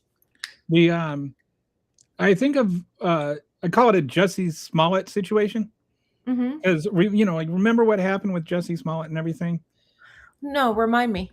Okay, so he's a black actor that kind of invented this story about how these people in MAGA hats assaulted him, and he went to the police station and reported this crime, and because he's a relatively famous actor, he got all this attention for it, and so now anytime any MAGA does anything illegal, they just scream about Jussie Smollett. And they just they use this false thing to smear legitimate things. And so when they make these pictures where like you've got Donald Trump with all the little blonde girls that aren't real, these Photoshop pictures, it makes it, if something comes out real, then people will just assume it's another fake thing. And I don't like that. Yeah. So just like the talking about cannibalism and the satanic ritual things, these are some of the things that are also we don't have validation for yet, and so we need to rituals? be careful. Yeah, there's a lot. No. There's a lot of people that say that there's these cannibalistic blood ritual things that occurred. It's conspiracy. It's muddying the waters. We have nothing thus far, and we're pretty far in. So this is a fake thing that people are talking about. So this is like sort of the same thing as going on with QAnon. Right. Exactly. So that's no good. Yeah, I just, if you're watching, please be careful. Like, fact check everything you hear about the Epstein files, because if you report one negative things, you can prevent people from listening to every actual thing. Exactly. So we have to be careful. Well, I'm going to let you go because my dinner just arrived. Just real quick, Okay. Skippy says never cease and never desist. Oh, we're not. Just thought you might want to say hi to Skippy. Hi, Skippy. Yeah, we're not. We don't own anything. He can sue us. Good luck. Have fun. Good luck. Enjoy your food, and thanks for popping in. All right. I'll see you soon. Bye. Bye. So anyway, back to California. We've got some comments here.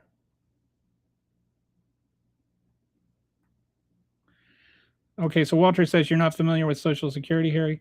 I think there was the private pensions and then Social Security. Private pensions used to be the way that Americans retired after a living, after they worked, in a company their whole life. Social Security was supposed to replace that, but our 401ks have been raided by rich assholes in the stock market.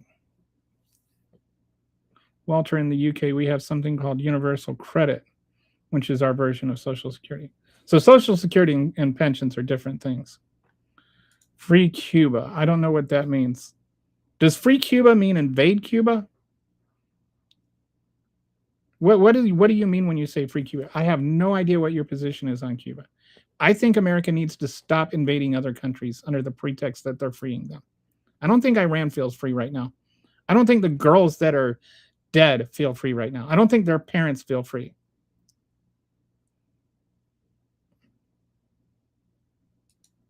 And I also think that America, I've done quite a bit on this, America needs to stop trying to govern all of South America and Latin America and the entire Western Hemisphere.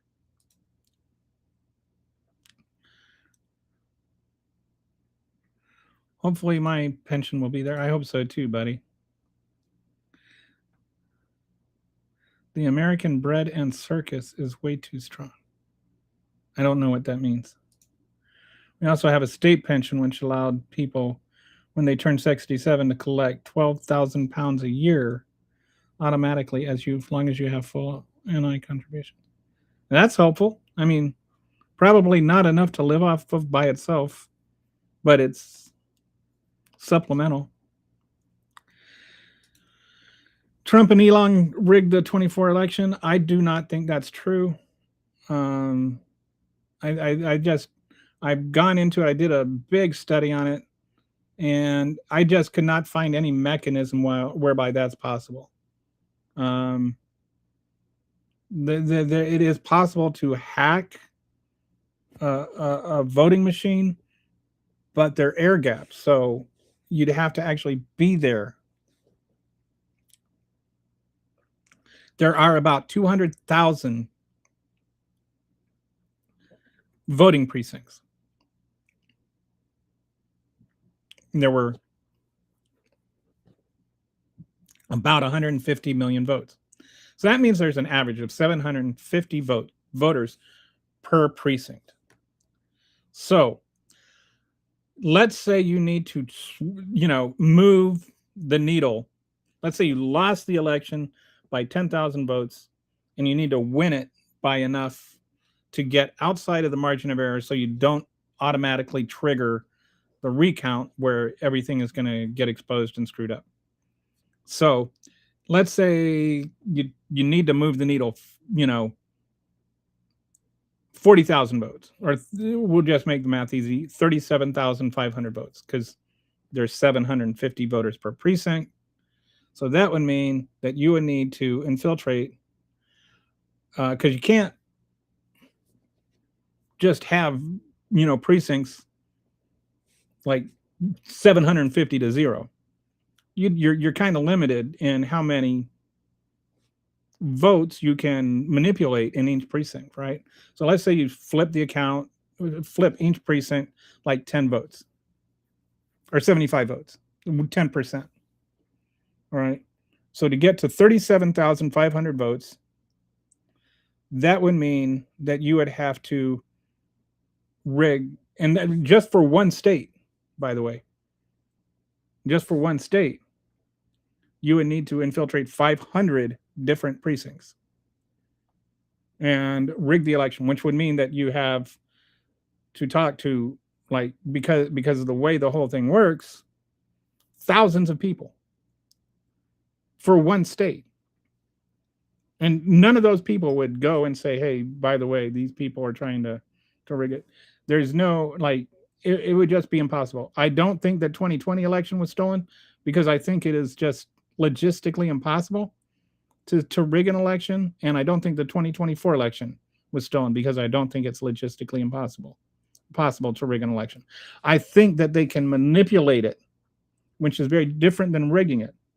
Manipulating it by controlling who is allowed to vote. And I think that there were people who were disenfranchised in 2024. We talked about this before the election. Oh, all these people aren't going to be able to vote. And then after the election, we never go back and say, was the difference because we disenfranchised all these people? So I don't think that, I think that the 2024 election was manipulated by determining who was allowed to vote, but I don't think it was rigged. Trump is a moron. That's about the nicest thing I can say about him. The problem in Los Angeles is that Republicans don't live in Los Angeles. You have to be a registered voter of the county. Spencer never had a real shot. I mean, it's just, it would be like me saying that like the Oklahoma election is rigged or something. California is the most democratic state in the country, and Los Angeles is like one of the, probably I don't know if it's more liberal than Berkeley or San Francisco. It's like one of the most liberal cities in the entire country. It's so weird to say that, oh, you had to steal the Los Angeles election. That's like stealing your own car. And like I said, California only redistricted after Texas. Yes. So this is a little bit off topic, but yes, California they gerrymandered, we'll use the word, they gerrymandered their districts to offset the gerrymandering done in Texas. And there's something called dummy mandering. And dummy mandering is when you try to jerry rig, so like to gerrymander a district. What you do is you take a district that's really safe and you peel off some of the voters from that, and then you add that to a district that's close. So then you can get both districts, and you lose some of your lead in one district, but you gain, you just attach that. But there's always a danger of dummy mandering, and dummy mandering is when there's like a swing in the election, and so you don't win the new seat that you were trying to gerrymander, but you also peeled off so many votes from the district that was safe that you lose that too. And this actually happened in 2018. Was it 2018? It's actually happened, and I think it happened in Texas. So it's called dummy mandering. And I feel like there's a very real shot that Texas could actually lose seats as a result of their gerrymandering. And California only, yes. You get the state pension. And if you don't have enough money with private pensions, you get pension credit to ensure you can live. That's such a reasonable thing to do, like make sure that senior citizens can survive. Funny you mentioned Oklahoma, because I'm from Oklahoma. Carpetbagging? No, I'm not in Oklahoma, but I think Oklahoma is the reddest state in the country. If I remember right, it was the only state in the country that every single county voted for Trump. Like it's really, really red. There was that. Some of the people that are in Kentucky are like way over the top right-wing nut jobs. Like the guy that wanted to, basically wants to force the 10 Commandments into all the schools and the Bible and all that. What do you think of the situation in Sudan? I don't know what's going on in Sudan.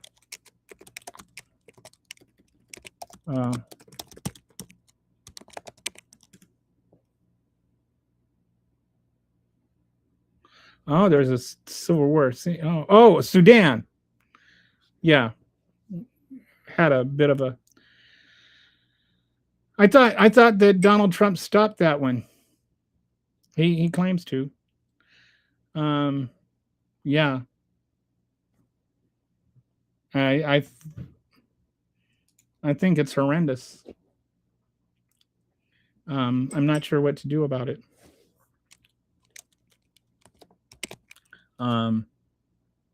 It's not front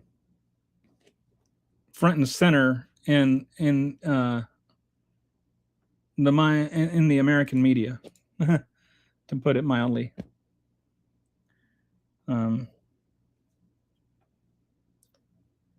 So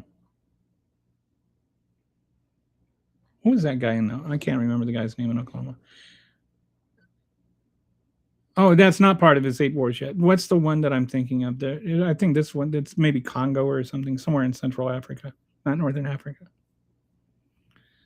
And I like the way you put yet on there. Like it's only a matter of time before he starts running around peacocking that he solved that war too. Yeah, I'll look into it, and next time I do the show, hopefully tomorrow, I'll learn about it and let you know what I think. I don't want to comment too much on it because I don't know enough to comment on it, and I don't like to comment irresponsibly. But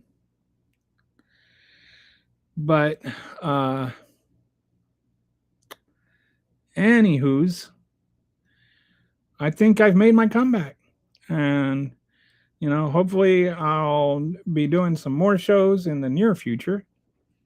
We're over 2 hours today, so I think that's good enough for now. But anyway, yeah, Democrats are gonna have a big Tuesday night this November. And I'll talk to you later. Give you my little departing song and see you later. Ran through the noise, now the pieces align. Pull back the curtain, let you see the design. Machine Punk Kelly, yeah, we played that game, but the truth stays steady while they shuffle the frame.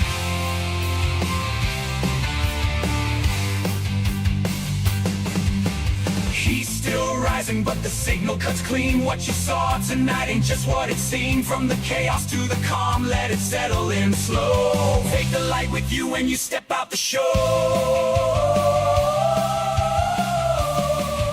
Out clear, eyes up, don't fall for the spin. Hold that line when the noise rolls in.